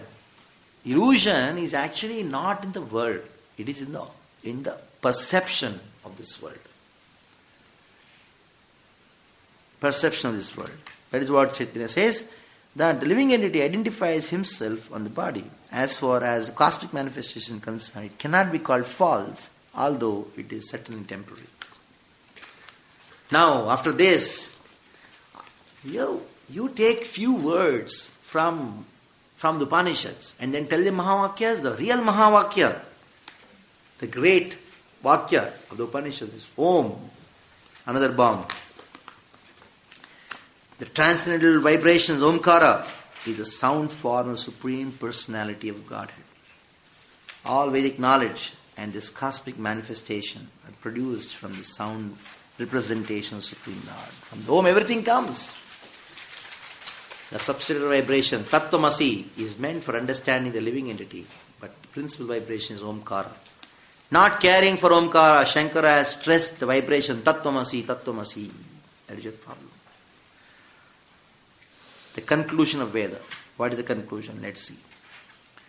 Bhattacharya presented various false arguments with pseudo-logic and tried to defeat his opponent in many ways. However, Chaitanya Mahaprabhu refuted all these arguments and established his own conviction. Sri Chaitanya Mahaprabhu continued. The Supreme Personality of God is a central point of all relationships. Acting devotional service to Him is only a real occupation. Attainment of love of God is the ultimate goal of life. These three subject matters are described in the Vedas. Sambandha, Abhideya and Prajna. Chaitanya told, as long as you don't have proper sambandha, proper abhideya and proper prayojana, what is the use of any philosophy without these three things? If one tries to explain the Vedic literatures in a different way, he is indulging in imagination. Any interpretation of the self-evident Vedic version is simply imaginary. When he called this Mayavadi philosophy is just imaginary. Now, by the time now is down, now the conclusion is done, judgment has been given, Chaitanya Mahaprabhu gives the judgment, Sambandha, that is Bhagavan Sambandha, Bhakti, Abhideya, Prema, Prayojana. After speaking this, now judgment is over, case is over. Now, Sarvabhaumacharya is just like down. Then Chaitanya Mahaprabhu told, don't worry, I'll tell you who is Shankaracharya. No, wake up now. Encouraging words. Actually, there is no fault on the part of Shankaracharya. Mahaprabhu says. He simply carried out the order of the Supreme Lord, Supreme Personality of Godhead. He had to imagine some kind of interpretation, and therefore he presented a kind of Vedic literature that is full of atheism. So Chaitanya himself says there is no fault on the aspect of Shankara. See, that is why the philosophy of Shankara we don't accept, but Shankara we worship. Worship in the sense that we respect him. And there are so many wonderful writings of Shankara which are glorifying Krishna's wonderful pastimes. He wrote even nice wonderful stotras glorifying Radha Krishna. Yeah. So don't see Shankara as like, hey Shankara. Not like that. Now, addressing Lord Shiva, the Supreme Personality of God, please make general populace averse to me. Krishna is telling, please make these people averse to me by imagining your own interpretation of the Vedas. Also, cover me in such a way that people will take more interest in advancing material civilization just to propagate a population bereft of spiritual knowledge. Just see. That is why you find the Mayavadi, so-called sadhus, Mayavadi sannyasis, they are the gurus for all the politicians. For all the materialistic people, they are the gurus. That is why the politicians take shelter of Mayavadi gurus. This predicted by, there is a purpose for which Krishna wanted Shankaracharya to write this, Shiva to write this scripture. In advancing material civilization, just to propagate a population bereft of spiritual knowledge.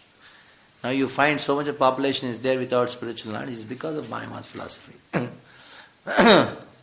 Why? Because there is no rasa, there is no practicality. It's just, what you can hear? God is formless, okay. If there is formless, no description of form, what will you sit and hear in the class? What kind of thing? Okay, now you meditate. What will you meditate on? So nothing. So be materialistic. Be materialistic. If you have got some engagement to think for, work for, then there is something to do. Some engagement is there on the name of spirituality. But Mayavadi is formless. So what will I think on? Think on formless. How can I do? You cannot think, so do work.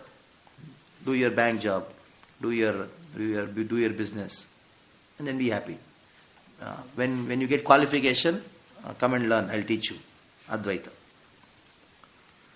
According to Advaita, The strict order by Shankara is, until unless one accepts sannyas, you should not teach Advaita philosophy. Somebody came and told, I want to learn Advaita from you. Philosophy from Shankara told, first take sannyas and come. So,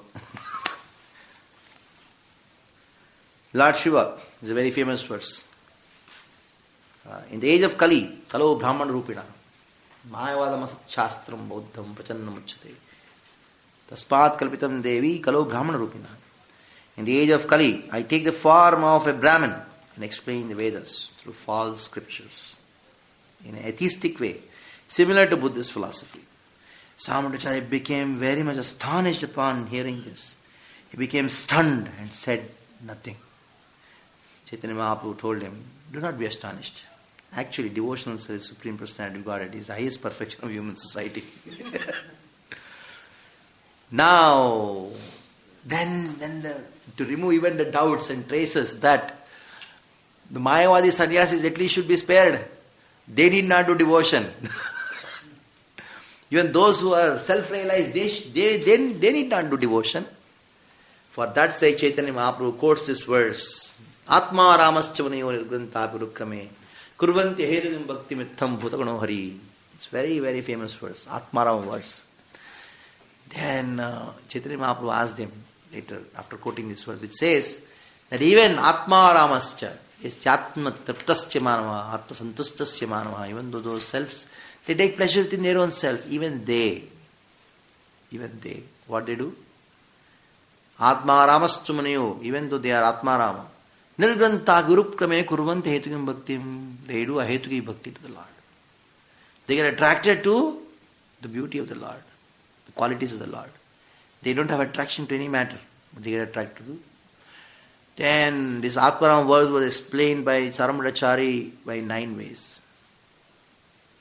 And then great scholar Brahaspati and Chaitanya Mahaprabhu, without touching these interpretations of Saramudachari, he explained them in 18 ways. Saramudachari was completely shocked and surprised. And he understood. You are not an ordinary person, Supreme Lord. That is the time when Chaitanya Mahaprabhu showed his Shadbhuja Swarupa. So, one of the places it's explained that how Chaitanya conquered Saramudachari by his scholarship. His scholarship. So that is why if you are having a scholarship, then there is nothing wrong. Rather, it is good if you can convince a scholar and then you can make him into devotee. The whole purpose of Chaitanya Mahaprabhu coming after taking sannyas and coming to Jagannath Puri is to defeat Saramudachari and make Saramudachari a devotee. He knew if Saramudachari is made a devotee, behind him the thousands of people will become a devotee. So that's one of the important purposes for which Chaitanya Mahaprabhu came to us. In this way he was convinced, he became a devotee. And ultimately Chaitanya Mahaprabhu became the most happy when Saramudachari took prasad, Jagannath prasad. He gave in the morning, knocked the door, opened the door, Jagannath prasad. He took it without even taking bath, without doing all the rituals. Isn't it? For a Brahmin, a Karmakandi to do that. Saramudachari was into Karmakanda and given up the Karma. He follows certain rituals also. He's a Vedantist, but he doesn't belong in the Karmakanda philosophy, but he follows rituals. Brahmin should follow certain. And he then, Mahaprabhu told, no, now you got Krishna's mercy. Then Saramudachari told, I don't know who is Krishna, but I know I got your mercy. And then Chaitanya Mahaprabhu told him, it is not the mercy, it's not my mercy. It is because Gopinath Acharya is somehow related to you. When Saramudachari recognized, it is because of Gopinath Acharya's mercy I was delivered. Then Chaitanya Mahaprabhu became so happy. So, then another conversation comes at how that famous verse in the Bhagavatam, it says, Mukti padesa dhayava satyenukambam samikshamano punjanam evatma kritam vipakam hridva gupir vidhanmaste jiveta yo mukti pade. Saramudachari, who was always talking about mukti, now he says there is some mistake in that verse. It says it should be Bhakti Pade, it should not be Mukti Pade. Chaitanya became very pleased. Then explained, actually Mukti Pade is proper, there is nothing wrong in that. Because the Lord's feet are the place where Mukti is granted. Attaining the feet of the Lord is actual Mukti. Actual liberation is Mukti, Vishnu Angri Labham, like Sripad Madhvacharya says in his Prameya Ratnavali, in the Prameyas, 9 Prameyas. One of the things, Mukti, what is Mukti? Is Vishnu Angri Labham. Vishnu Angri Labham, to attain the lotus feet of Vishnu is Mukti, actual Mukti. That is why it's called Mukti Pade. The feet, attaining whose feet is liberation, that is known as Mukti Pade. In this way, Sarmadachari delivered. Now, Prakasha and Saraswati and Sarmadachari is samvad. Mostly are same, except on one point where elaboration is given.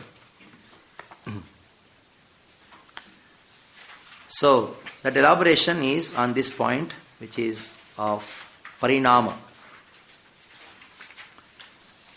So, there are long purports by Prabhupada on this particular aspect. Take this, transformation of energy is a proven fact.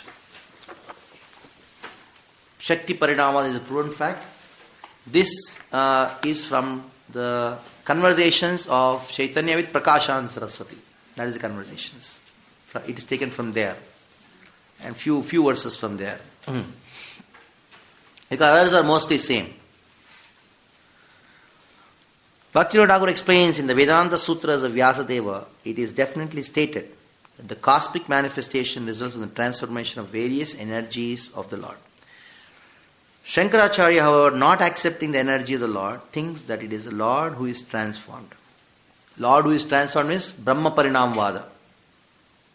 Brahma Parinam Vada. Though it is written in Shankaracharya, he just mentions it, but Shankaracharya actually is Vivartavada. That will come later. He has taken many clear statements of the Vedic literatures and twisted them to try to prove that if the Lord or the Absolute Truth was transformed, his oneness would be disturbed. Thus, he accused Vyasadeva as being mistaken. In developing his philosophy of monism, therefore, he has established Vivartavada. So, what exactly Shankaracharya established? He established Vivartavada. Now, here there is an important point to be noted. By accepting Vivartavada, Sripad Shankaracharya, he has told Vyasa himself is wrong, because Vyasa accepts Parinamvada. So this is the biggest problem that Shankara philosophy faces now. Because he invented something. Any previous Mayavadis before Shankara, the original Mayavadi, starting from the Satya Yuga, if you find, is Dattatreya. That is why, though Dattatreya is the incarnation of Krishna, we don't worship him. Buddha is the incarnation of Krishna, do we worship him? You have a deity of Buddha and doing Archana. Why you don't worship Buddha? We glorify Buddha, we glorify Dattatreya, but we don't worship Buddha and Dattatreya. You think, what is this? It is true. We glorify Buddha, we glorify Dattatreya, but we don't worship them. Why? Because even though they are incarnations of Krishna, but in that incarnation they spoke something against the Veda. So even Krishna is not spared if he speaks against Veda. The Vaishnavas are so. If you speak against the conclusions of Veda, even if you are God, we don't accept him. What to speak of anybody else? Of course, but we glorify. Dattatreya is glorified in the Bhagavatam, in many places. Dattatreya and Buddha is glorified by Jayadeva Goswami. Even in the Bhagavatam glorified. Nindas yajna vidhe rahaha shridatam. So, Dattatreya and Buddha, they are incarnations of the Lord. We don't worship.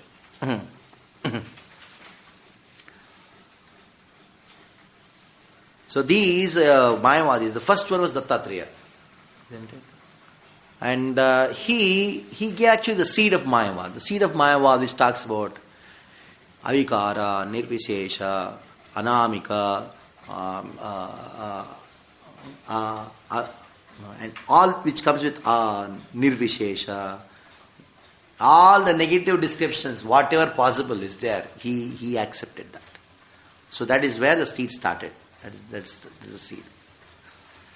And now later on, other great Mayavadis came in different forms, known as Yajnavalkya.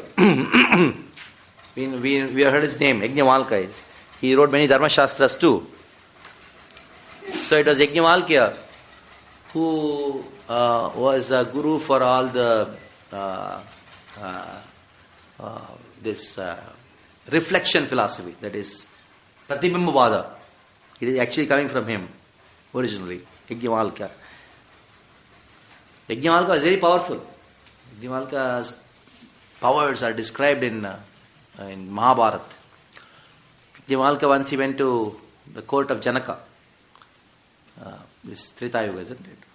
Janaka. When he went to the court of Janaka, Janaka he declared anybody who is a great scholar, he would get 1,000 cows, very nice cows with 2 horns decorated with bag full of gold coins. 2,000 bags of gold coins would get. And Yajnavalkya wanted to do some great yajna, so he went and told Janaka that I want these cows. Janaka told you should be a scholar. That is why I am asking you, give these cows. Then Janaka told, okay, anybody doesn't have objection on the court of scholars, you can take it. Then one scholar, he asked a question, what is Brahman? Yajnavalkya told, it's inconceivable. Then he is about to ask another question. Yajnavalkya told, if you ask any more questions, your head will break into 10,000 pieces. And he asked one question, another question, his head broke. Just see, just by saying, that was the power of Yajnavalkya. And then he was about to take the cows. Any more questions? He asked. Just imagine. Still, 6 scholars stood up. And their all heads broke. That's, just imagine how people were at the time. They were so proud and so confident about this Brahminical culture, Brahminical potencies. So they stood up. And all their heads broke. And then Gargi, he stood up. He asked some questions to Yajnavalkya. They were very genuine. Yajnavalkya answered all of them. Then he blessed him. You will be a great scholar, but the cows I will not give you.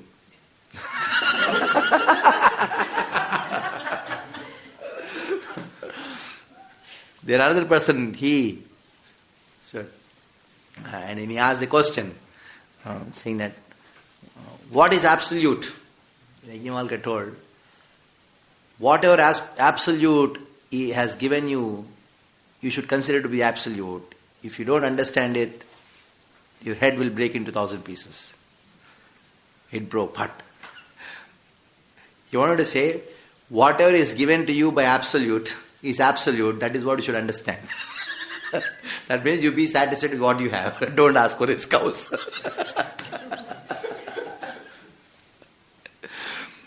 So just by their words, they were so powerful.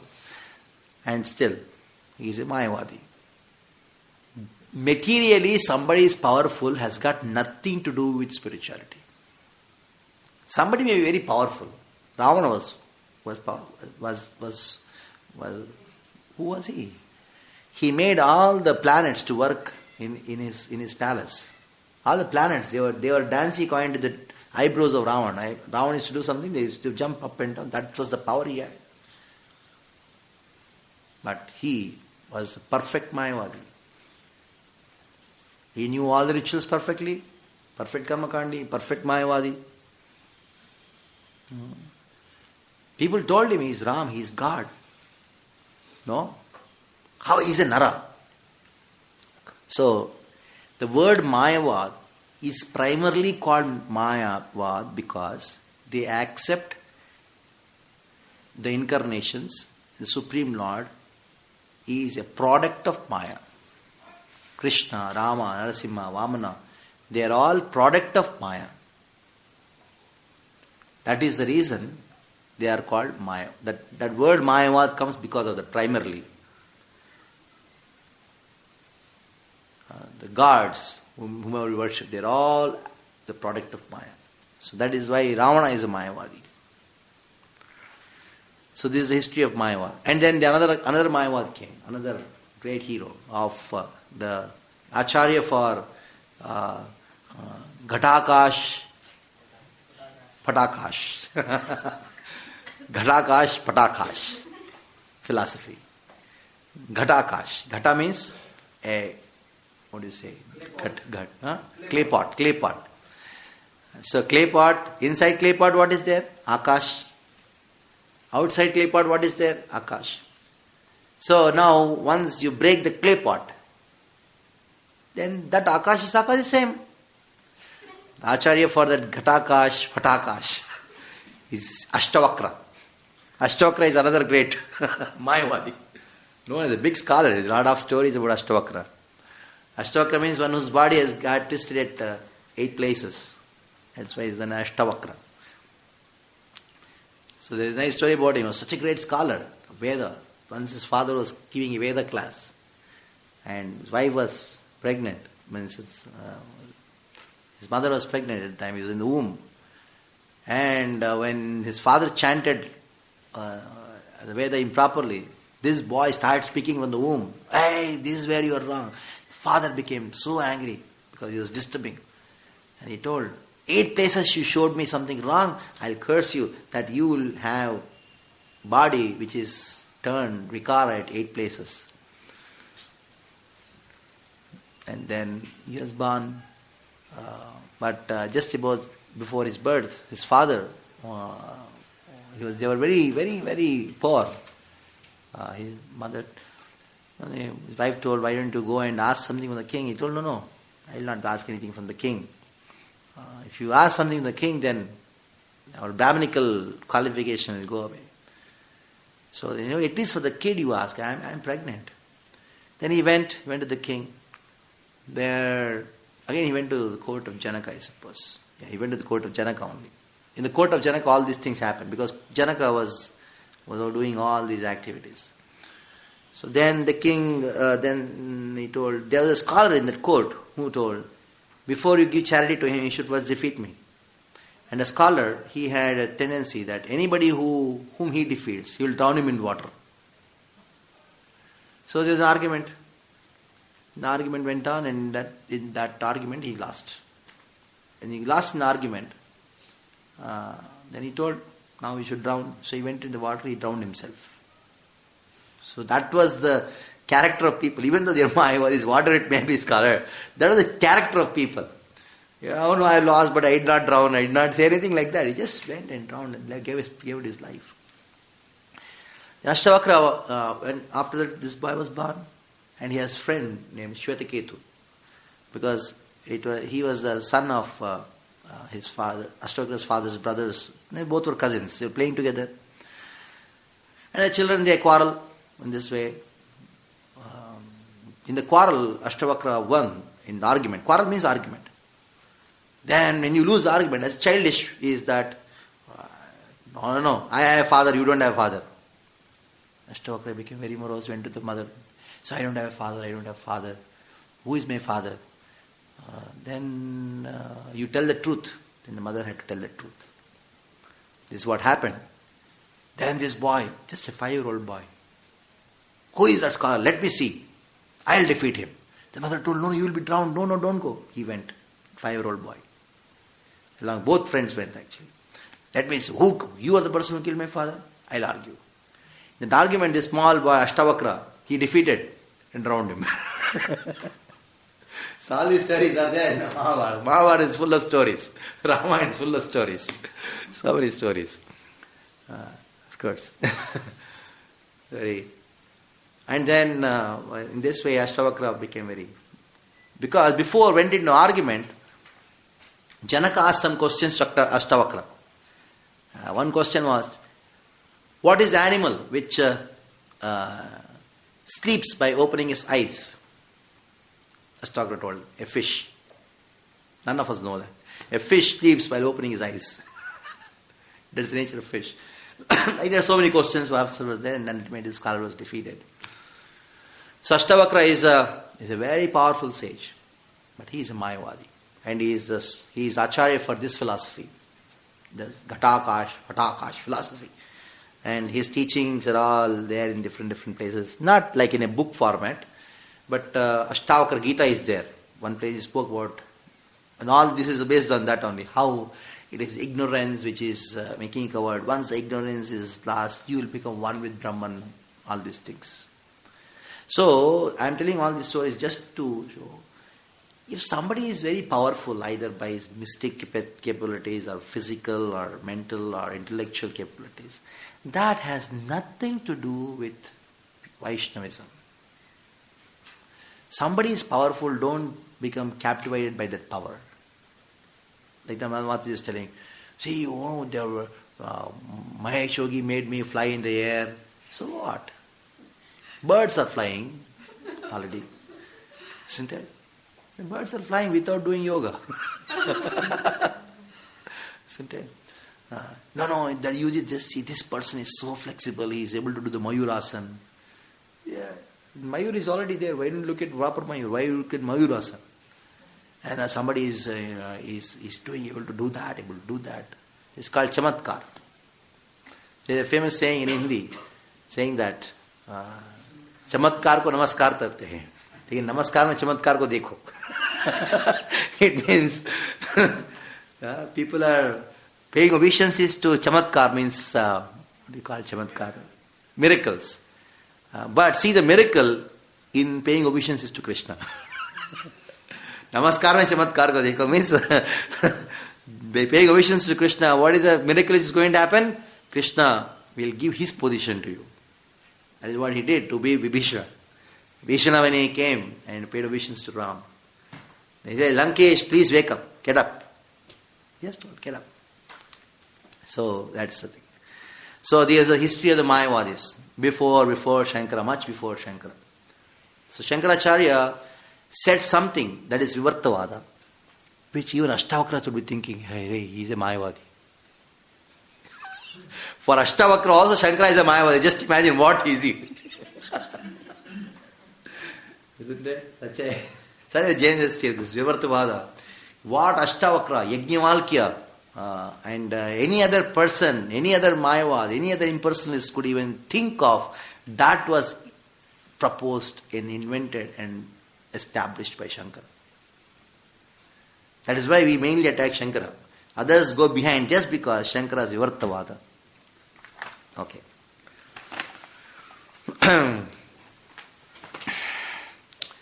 In the Brahma Sutra, second chapter, the first aphorism is as follows. Tad ananyatvam arambhana shabdadibhyaha. Commenting on this sutra in his Sharirika Bhashya, Sripad Shankaracharya has introduced a statement called Vacharambham Vikaro Na Madhyayam from the Chandogya Upanishad, to try to prove that the acceptance and the transformation of the energies will not is faulty. He has tried to defy this transformation of energy in a misguided way, which will be explained later. Since his conception of God is impersonal, he does not believe that the entire cosmic manifestation is a transformation of the energies of the Lord. For as soon as one accepts the varieties energies as absolute truth, one must immediately accept absolute truth to be a person, not impersonal. A person may create many things by the transformation of his energies. For example, a businessman transforms his energy by establishing big factories or business organizations. Yet he remains a person, although his energies are being transformed into these many factories or business concerns. The Mayavadi philosophers do not understand this simple fact Their tiny brains and poor fund of knowledge cannot afford them sufficient enlightenment to realize that when a man's energy is transformed, and a man himself is not transformed but remains the same person. That is why it is Shakti Parinamal. Man's energies are transformed, man remains the same. Not believing in the fact that energy is the absolute truth is transformed, Shankaracharya has propounded his theory of illusion. This theory states that although the absolute truth is never transformed, we think that is transformed, which is illusion. Shankaracharya does not believe in the transformation of energy as absolute truth, for he claims that everything is one and that the living entity is therefore one with the Supreme. This is Mayavad theory. Srila Vyasadeva explained that the absolute truth is a person who has different potencies. Merely by his desire that there will be creation, and by his grace, Sakshata, he created the material world, Sa Srijata. After creation, he remains the same person. He is not transformed into anything. One should accept that the Lord has inconceivable energies, and that it is by His order and will that varieties of manifestations have come into existence. In the Vedic literatures it is said, Sa tattvato anyatha buddhe vikara iti udahrataha. This mantra indicates that from one fact, another fact is generated.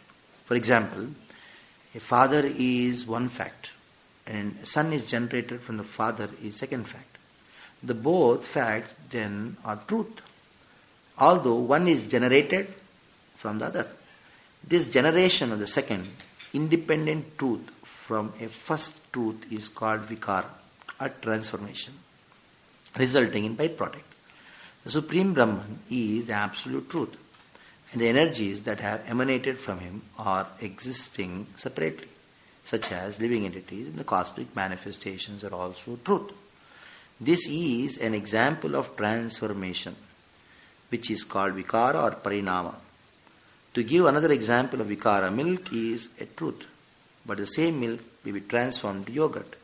Thus, yogurt is transformation of milk, although the ingredients of yogurt and milk are the same.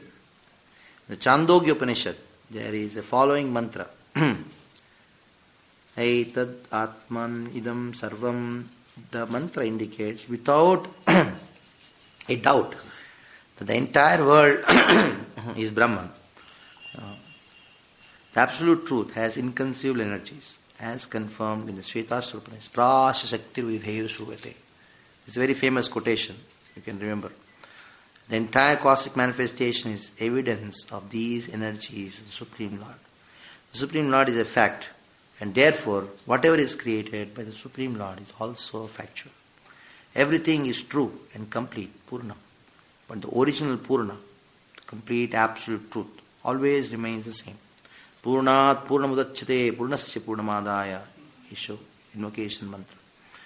The absolute truth is so perfect that although innumerable energies emanate from him and manifest creations which appear to be different from him, he nevertheless maintains his personality.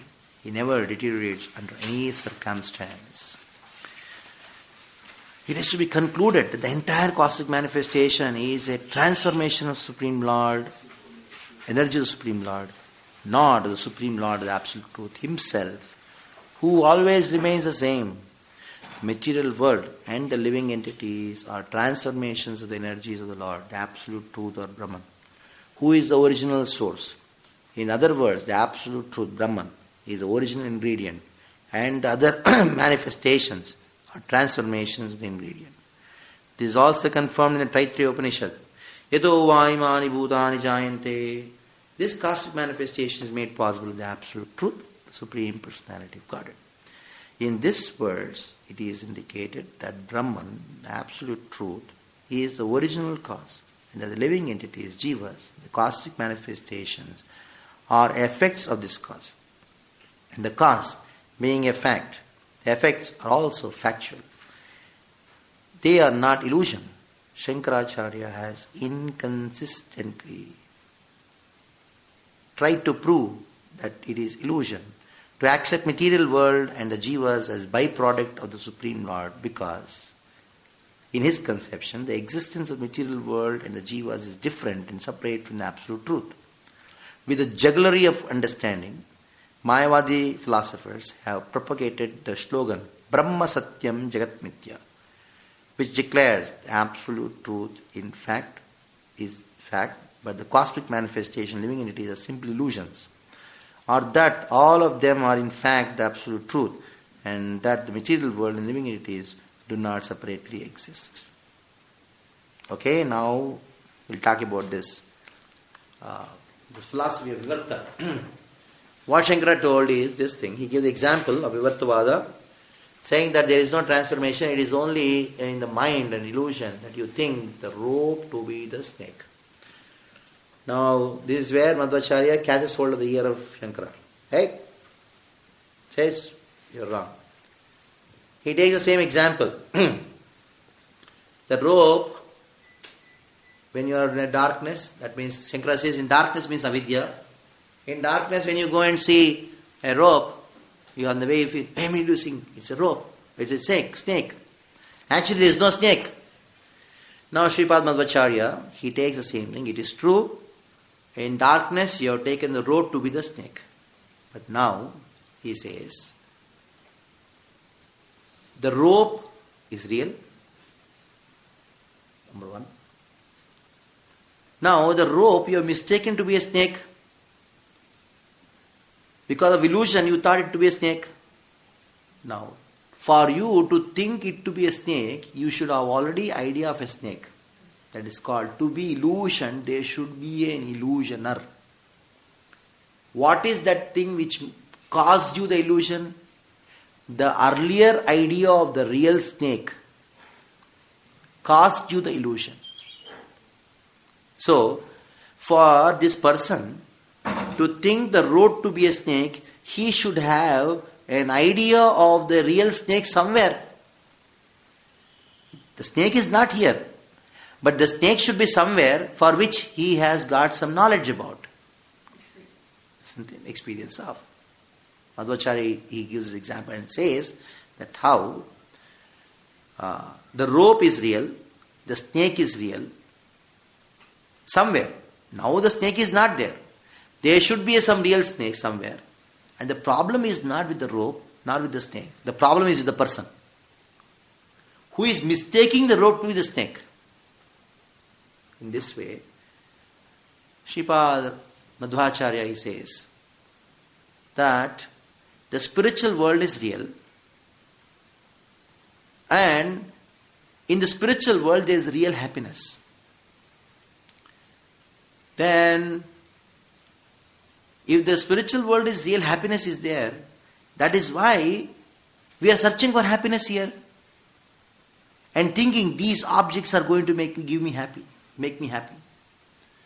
So the happiness in reality is there in the spiritual world.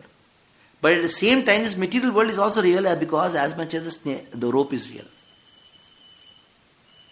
The rope-snake analogy is a very important analogy to defeat the Vivartavada concept. Madhva explains, there is a rope, real rope, there is a real snake.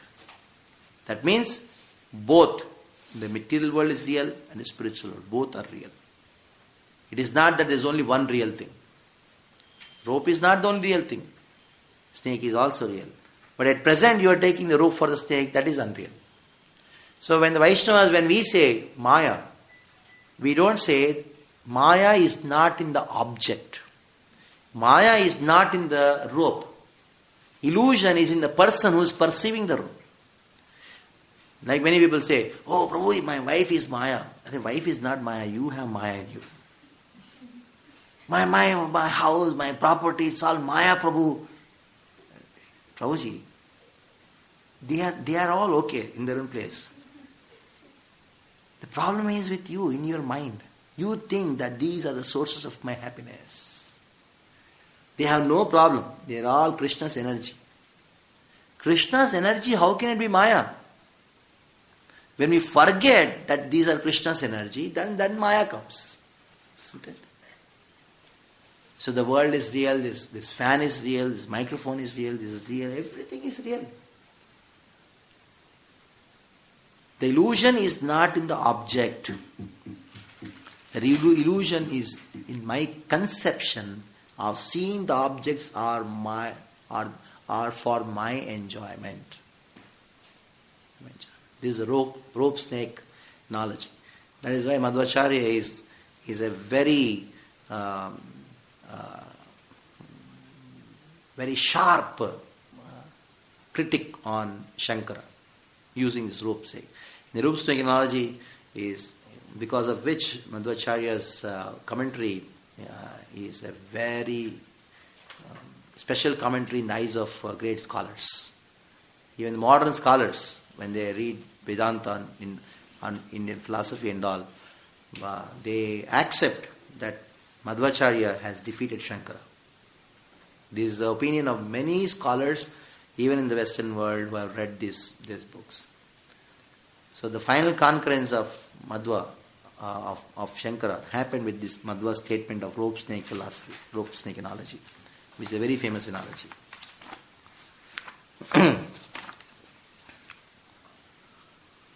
Non-devotees factually appreciate the wonderful creation of material nature.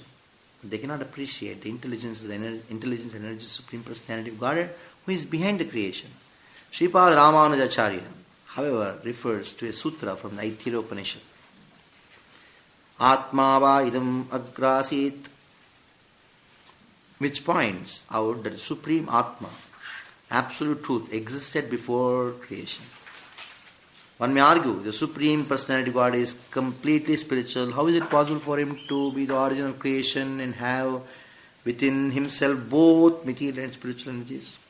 Challenge. To answer this question, Sripad Ramanuja quotes a mantra from the Taittiriya Upanishad. Yato va imani bhutani jayante yena jatani jivanti yat prayanta visham vishanti. This mantra confirms that entire cosmic manifestation emanates from the Supreme Absolute Truth, rests in Absolute Truth, again rests in His body is Absolute Truth. The living entity is originally spiritual, and when he enters the spiritual world or the body of the Supreme Lord, he still remains his identity as an individual soul. In this connection, Sripad Ramanujacharya gives the example that when a green bird enters a green tree, it does not become one with the tree. It remains its identity as a bird, although it appears to merge within the greenness of the tree. To give another example, an animal that enters a forest keeps its individuality, although apparently the beast merges with the forest. Similarly, in the material existence, both material energy and the living entities of the marginal potency maintain their individuality. Thus, although the energies of the Supreme Personality of God interact within the cosmic manifestation, each keeps its separate individual existence. Merging with the material or the spiritual energies, therefore, does not involve loss of identity. According to Sripad Ramanujacharya's theory of Vishishtadvaita, although all the energies of the Lord are one, each keeps its individuality. Vishishta. Each keeps its individuality. Sripad Shankaracharya has tried to mislead the readers of Vedanta Sutra by misinterpreting the word Anandamaya Bishat. And he has even tried to find faults with Vyasa. All the aphorisms of Vedanta Sutra need not be examined here. However, since we intend to present the Vedanta Sutra in a separate volume, Prabhupada says, just see, we intend to present it in a separate volume. He had a desire to do that. Like he had a desire to do so many things. It's Prabhupada's own purport. Cut paste. So, very powerful purport on Mayavad, isn't it? How deeply. When I give these classes, without referring the notes, just some people, Prabhuji, you are reading some other books or what? Prabhupada is not giving all these things. The problem is they don't read. Everything is in our books. We don't read, that is the problem. Many of the people, they think that I speak from somewhere here and there. It's all in our books. It's all in our books. According to Shankaracharya, by accepting the theory of transformation of energy as the Lord, one creates an illusion by indirect acceptance that absolute truth is transformed. Again, Bhaktivinoda Thakur comments that if one does not clearly understand the meaning of Parinamvada or transformation of energy, one is sure, if one doesn't understand the meaning of Parinamvada, transformation of energy, Shakti Parinamvada, one is sure to misunderstand the truth regarding the material cosmic manifestation. So you need to understand Shakti Parinama. Everything is Krishna's energy. Without that, you just cannot be a Vaishnava. It cannot be, impossible.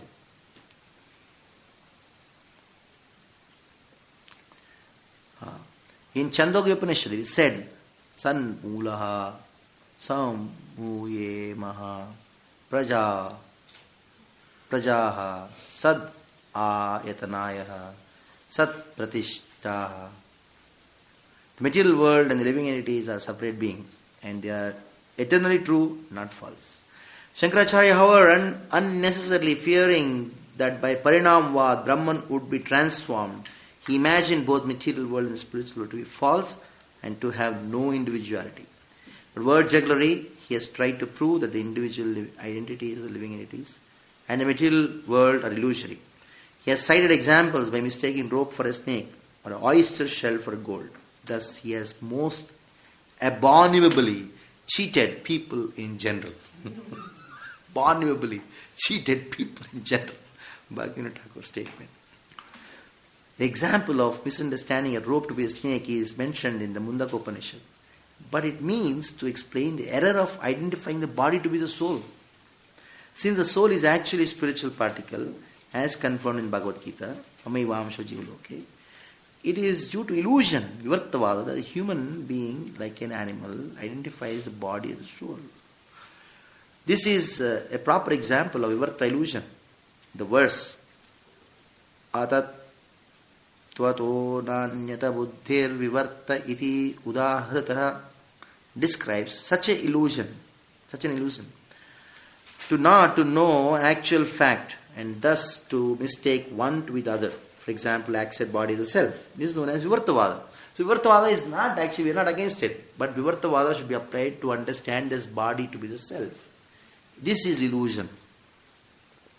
Every conditioned living entity who considers the body to be the soul is deluded by Vivartavada.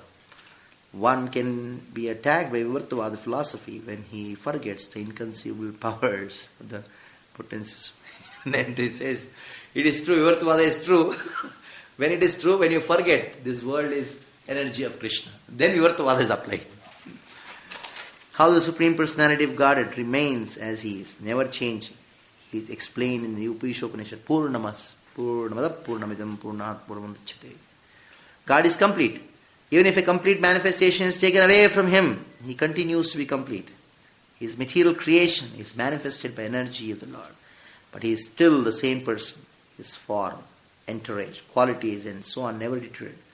Srila Jiva Goswami in his Paramatma Sandarbha comments regarding Vivartavada as follows. Under the spell of Vivartavada, one imagines the separate entities, namely the cosmic manifestation of the living entities, to be one with Brahman. This is due to complete ignorance regarding the actual fact. The absolute truth of Parabrahman is always one and always same. He is completely free from all conceptions of existence. He is completely free from false ego, for He is a spiritual identity. It is absolutely impossible for Him to be subjected to ignorance and fall into the spell of misconception.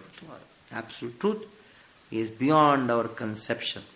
One must admit that He has unblemished qualities, that He does not share with every living entity. He is neither tainted in the slightest degree by the flaw of ordinary beings. Everyone must therefore understand the absolute truth to possess inconceivable powers. The entire paper is just based on Shakti Parinama. The Lord has potencies and the potencies transform. Transformation of energy is proven fact. It is the false bodily conception of the self that is illusion. This we have done actually in the previous words. That is why I will not just read this entire thing. The entire thing is actually done before. Okay, now Omkara is Mahavakya. Talk about that. We'll give a slight indication to it, but elaborately it is there in this purport of there. The Vedic sound vibration, Omkara, the principal word in the Vedic literatures, is the basis of all vibrations. Therefore, one should accept Omkara as a sound representing the Supreme Personality of God and the reservoir of cosmic manifestation. Omkara is the most important sound, not the other things. What are the other things? Just see. In the purport will come. The verse indicates that Omkara is a direct representation of the Supreme Personality of Godhead. Therefore, if at the time of death, one simply remembers Omkara, he remembers the Supreme Personality of Godhead, and therefore immediately transfers the spiritual world. Omkara is a basic principle of the Vedic mantras, for it is a representation of Krishna, understanding of whom is the ultimate goal of Vedas, as stated in the Bhagavad Gita. Vedescha sarve rahame vedyaha. Mayavadi philosophers cannot understand these simple facts explained in the Bhagavad Gita. Yet they are very proud of being Vedantist. Sometimes, therefore, we refer to the Vedanta philosophers as Vedanti. Those who don't have teeth. Without Danti means teeth. He is the purport of Chaitanya Charitamrita. The statements of the Shankara philosophy, just imagine how bored one should be to write this thing.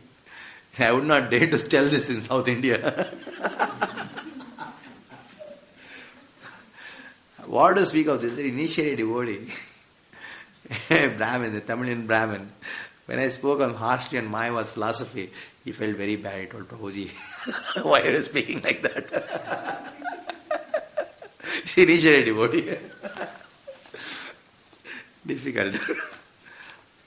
So many years of some kind of Shankara, it goes on every day. Fine.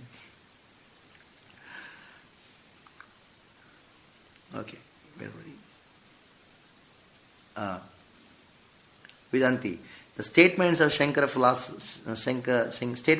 philosophy, which are the teeth of my philosophers, are always broken by strong arguments by the Vaishnava philosophers such as Vedacharyas, especially Ramanujacharya. Sripad Ramanujacharya and Madhvacharya break the teeth of Mayavadi philosophers, who are therefore called Vedanti.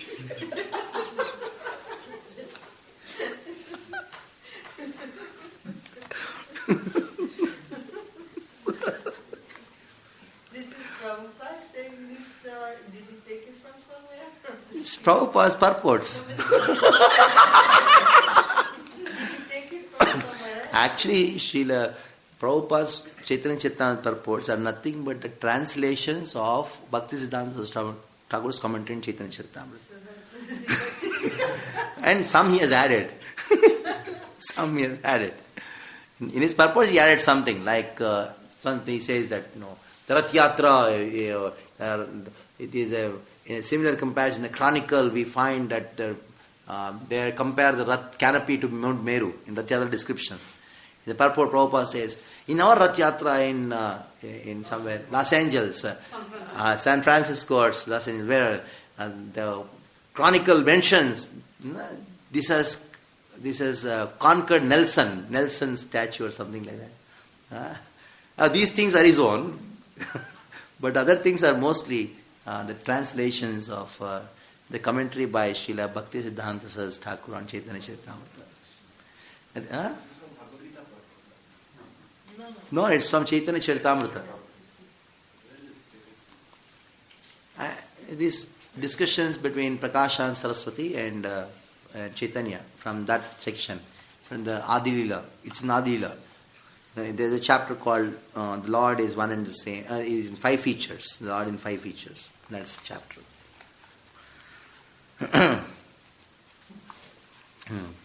As mentioned above, the transcendental vibration of Omkara is explained in the Bhagavad Gita. In the purport, this is mentioned. Chapter 8, verse 13. Omityega brahma vyavaram mavanaspran yaha prayati tijandeham sayati paravam gatim. After Being situated in yoga practice and vibrating the sacred syllable Om, the supreme combination of letters, if one thinks of the Supreme Personality and quits his body, he will certainly reach the spiritual planets. If one actually understands the Omkara is a sound representative of Supreme Personality Godhead, whatever he chants, whether he chants Omkara or Hare Krishna mantra, the result is certainly the same. Just see Prabhupada, there is a powerful statement here. So don't just hate people who chant Om. Not everybody who chants Om is impersonalist. If you have personal understanding and chant Om, it's as good as Hare Krishna. Not Hare Krishna which gives you Madhurya, but the Hare Krishna which gives Omkara. By then they go back home, back to Garden, to Vaikuntha. The transcendental vibration of Omkara is further explained in Bhagavad Gita, 9th chapter, verse 17. Pitamahamasya jagato madadata pitamaha vedyam pavitram Omkara riksam yujurevacha. And the father of this universe, the mother, the supporter, and the grandchild. And the object of knowledge, the purifier, and the syllable Om. And also the Rik, Sama, and the Yajurveda. Similarly, the transcendental sound Om is further explained in Bhagavad Gita, chapter 17, verse 23. Om tat saditi nirtesho brahmanas tat trividas smritaha brahmanas tena vedas chegnyascha vihita pura. From the beginning of creation, the three syllables Om Tat Sat have been used to indicate the supreme absolute truth, Brahman. They were uttered by Brahmanas while chanting Vedic hymns during the sacrifice for the satisfaction of the Supreme. Throughout all the Vedic literatures, the glories of Omkara are specifically mentioned. Srila Jiva Goswami, in his thesis on Bhagavad Sandarbha, says that the Vedic literature Omkara is considered to be the sound vibration of the holy name of the Supreme Personality of Godhead. Only this vibration of transcendental sound can deliver a conditioned soul from clutches of Maya. Sometimes Omkara is also called the deliverer, Tara. Srimad Bhagavatam begins with Omkara vibration, Om Namo Bhagavate Vasudevaya. Therefore, Omkara has been described by the great commentator Sridhar Swami as Tarankura, the bija of deliverance from the material world. The Supreme Personality of Godhead is absolute. His holy name and his sound vibration Omkara are as good as himself. Chaitanya Mahaprabhu says that the holy name or Omkara, the transcendental representation of Supreme Personality of God, has all the potencies of the Personality of Godhead. Nam Nam Kari Bahuda Nija Sarva Shaktis Trarpita Nimeda Smaranena Kara. All potencies are invested in the holy vibration of the holy name of the Lord. There is no doubt that the holy name of the Lord, or Omkara, the Supreme Personality of God Himself. In other words, anyone who chants Omkara and the holy name of the Lord, Hare Krishna, immediately meets the Supreme Lord directly in His sound form. In the Narada Pancharatra, it is clearly stated the Supreme Personality of God, Narayana, personally appears before the chanter who engages in chanting the Ashtakshara, 8-syllable mantra, Om Namo Narayana. Krishna says in Narada Pancharatra, very beautiful word. Ashtakshara Surupena Mukeshu Parivartate. That's the verse. Ashtakshara Surupena Mukeshu Parivartate. He is manifest on your mukha, on your tongue. A similar statement is in the Mundaka Upanishad, declares that whatever one sees in the spiritual world is all an expansion of the spiritual potency of Omkara. Just see. On the basis of all the Upanishads, Srila Jiva Goswami says that Omkara is the supreme absolute truth and is accepted by all Acharyas' authority. Omkara is beginningless, changeless, supreme and free from deterioration and external combination. Omkara is the origin, middle and end of everything. And all living entities would thus understand Omkara, attain the perfection of spiritual identity in Omkara. Omkara being situated in everybody's heart is Ishvara, Supreme Personality of Godhead, as confirmed in the Bhagavad Gita. Ishvara sarvabhutanam nideshurtam tishtati. Omkara is as good as Vishnu because Omkara is all pervasive as Vishnu. One who knows Omkara and Lord Vishnu to be identical no longer has to lament or hanker. One who chants Omkara no longer remains a Shudra but immediately comes to the position of Brahmana. Simply by chanting Omkara, one can understand the whole creation to be one unit or expansion of energy of Supreme Lord. Idam hi vishwam bhagavan ivetaro ito jagat sthana nirodha sambhavaha. The Supreme Lord, Supreme Personality of Godhead is Himself, His cosmos, and still He is aloof from it. From Him only the cosmic manifestation has emanated. In Him it rests, unto Him it enters after annihilation. Although one who does not understand concludes otherwise, Srimad Bhagavatam states that the entire cosmic manifestation is but an expansion of energy of Supreme Lord. Realization of this is possible simply by chanting the holy name of the Lord Omkara. One should not, therefore, foolishly conclude that because Supreme Personality of God is omnipotent, we have manufactured a combination of letters, A, U, M, to represent Him. Factually, the transcendental sound Omkara, although a combination of three letters, A, U, M, has transcendental potency, and one who chants Omkara will very soon realize Omkara and Lord Vishnu to be non-different. Krishna declares, Pranavaha Sarvedeshu, I am the syllable Om in the Vedic mantras. One should therefore conclude that among many incarnations of Supreme Personality of God, Omkara is the sound incarnation. All the Vedas accept this thesis. One should always remember the holy name of the Lord and the Lord Himself are always identical. Abhinnatvat namanamino. Since Omkara is a basis principle of Vedic knowledge, it is uttered before one begins chant the Vedic hymns. Without Omkara, no Vedic mantra is successful. Without Omkara, no Vedic mantra is successful. The Goswamis therefore declare that Pranava is a complete representative of the Supreme Personality of Godhead, and they have analyzed Omkara in terms of alphabetical constituents as follows. A. Karyenochate Krishna Sarva Laukika Nayakaha. U. Karyenochate Radha Ma Karo Jiva Vachakaha. Omkara is a combination of letters A, U, Am. Akarenochate Krishna. The letter Akara refers to Krishna, who is Sarva Lokaika Nayaka, the master of all living entities and planets, material and spiritual. Nayaka means leader. He is a supreme leader. Nityo Nityanam Chetanas Chetananam. The word U indicates Srimati Radharani, the pleasure potency of Krishna. And Ma, Makara, indicates living entities Jiva. Au, U, This Om is a complete combination of Krishna, potency, and his eternal servitors. In other words, Omkara represents Krishna, his name, fame, pastimes, entourage, expansion, devotees, potencies, and everything else pertaining to him. As Chaitanya Mahaprabhu stated in the present verse of Chaitanya Charitamrita, Sarva Vishudhama. Omkara is a resting place of everything, just as Krishna is a resting place of everything. Brahmanoi Pratishta. The Mayavadi considers many Vedic mantras to be Mahavakyas. Giving up this such great Om, what they have done, they take some other Mahavakyas, such as Tattvamasi, Idam Sarvam Yad Ayam Atma, Brahmedam Sarvam, Atmedam Sarvam, Neha Nanyasti Kinchana. These are certain things which they take. It's a great mistake. Only Omkara is Mahavakya. All these other mantras, the Mayavadis accept as Mahavakyas are only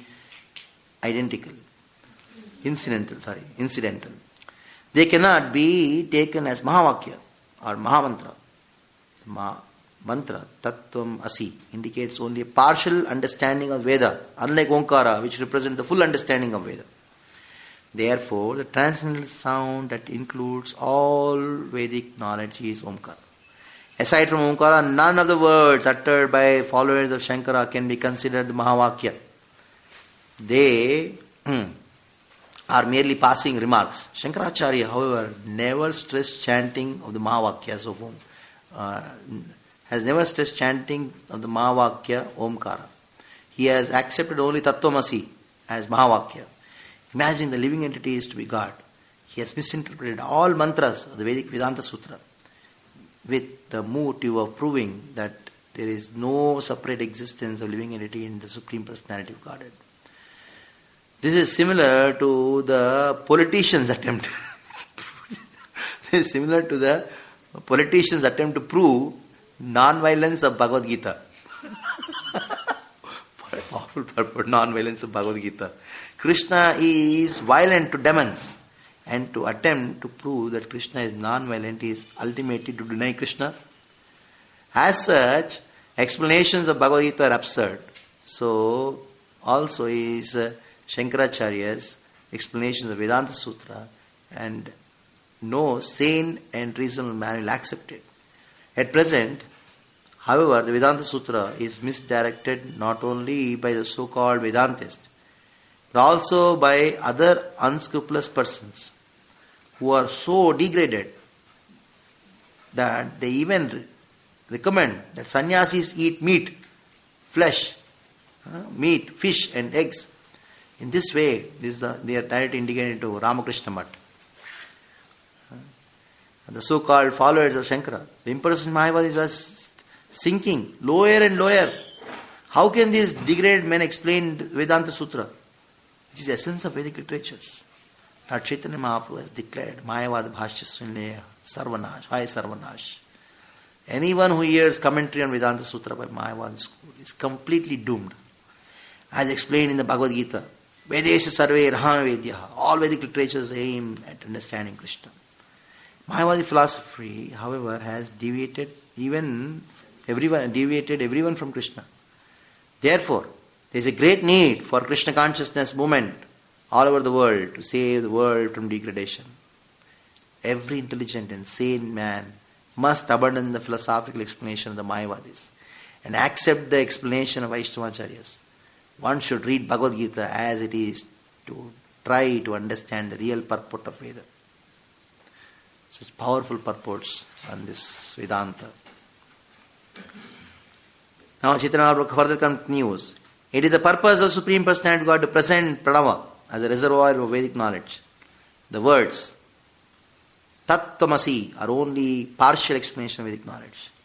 Pranava is the Mahavakya. In the Vedas, Shankaracharya followers cover these to stress without authority the mantra Tattvamasi. The Mayavadi philosophers stress that the statement Tattvamasi, Soham, etc.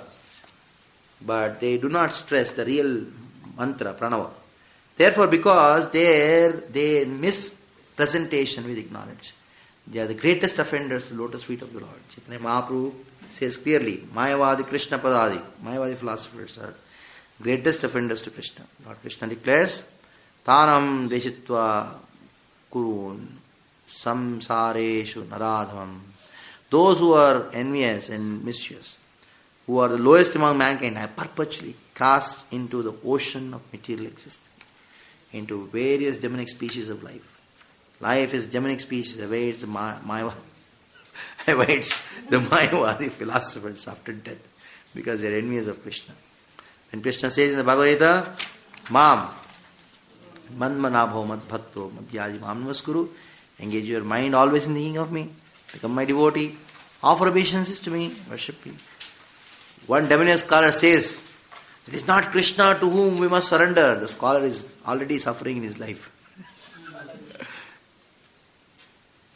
Is it okay? Okay, must be. This is the comment. The scholar is talking about Radha Krishna. The scholar is already suffering in his life. Yeah, he's talking about Radha Krishna. In his and he will have to suffer again in the next life. Suffer again in the next, if in the life he does not complete the prescribed suffering. One should be very careful not to be envious of the Supreme Personality of God. In the next verse, therefore, Sri Chaitanya Mahaprabhu clearly states the purport of the Vedas. Sarva Veda Sutrikare Krishnera Abhidhana Mukhya Vritti Chadi Kaila Lakshana Vyakhyan. In all the Vedic sutras and literatures, it is Krishna who is to be understood. But the followers of Shankara have converted the real meaning of the Vedas into indirect explanations. Then Prabhupada quotes in the commentary a famous statement by Sripad Madhvacharya. Vede Ramayane Chaiva Purane Bharate Tata Advante Cha Madhye Cha Hari Sarvatra Giyate. Vedic literatures including Ramayana, Purana and Mahabharata from the very beginning to the end. Antyecha. Well, within the middle also, only Hari, the Supreme Personality of God, is glorified. So, Madhvacharya's verse. Yes. So, there's a very, that is why I made this Transformation of Energy, Shakti Parinamvad, is a separate booklet so that you can understand.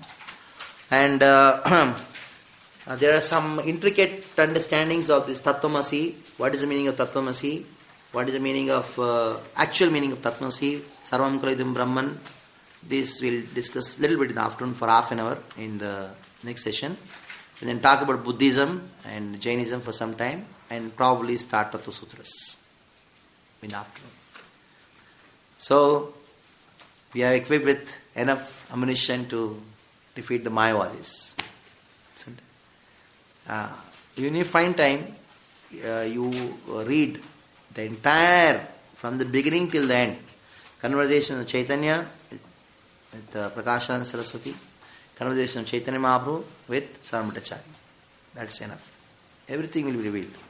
Everything about Mayavad, what you don't have to read anything. You don't have to think, I don't know much about Mayavad, how to defeat. Nothing. Everything is there in that. So this entire thing you read is for conversation? Conversations. I took something from that, not everything. It's a long, I took something, long chapter. But whatever it is from that only. Yeah, these two books, these two booklets, is directly from there. I did not write even a single, it's directly from there. Yes, one question. In the beginning of this transformation, there was mentioned, I mean, in this, where exactly, you will explain better how Shankaracharya tried to prove that this idea of Shakti Parinam is false. Prabhupada writes in the purport that we will do it, it will be explained later. We explain later in the next verse. If you see that next verse, which I did not read, remember? On the 123, text 123. Vasuta Parinamvada se Parinama Dehatma Buddhi ye Vivarta Sthane. This purport I did not read. This is where elaborately it explained. But mostly we have done it in the previous purports. Prabhupada has, in the way of writing of Prabhupada is repeats the same thing in different ways. In this way we have a complete understanding of a particular thing in different ways. That's how it does. That is why I did not read the purport. You can read the purport. Okay. So we have one sheet on Mayavad that we'll do in the afternoon. That is gives a small things. What? 3 papers, 4 papers.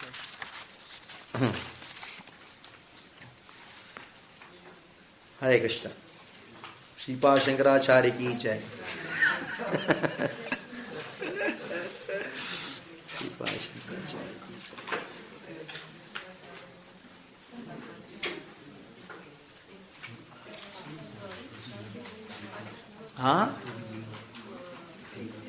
Pratibhimbavada means reflection. Like the moon reflects on the ocean. And you'll find there are so many things happening. So many moons are there. So the activity, there is no reality in that. It's just reflection. That's all. The Brahman reflects as this world. So now Sripad Madhvacharya, he takes the same point and says, okay, reflection, I accept. But Pratibhimbavada. What happens is the Lord manifests in this world and then reflects himself there. Even if you accept the reflection, you have to accept Parinam, transformation. So Madhvacharya's expertise is he took Shankara's example of rope string and proved Vaishnava Siddhanta. He took same Shankara's example of reflection and proved Vaishnava Siddhanta. Reflection is there, but Bimba Pratibimba.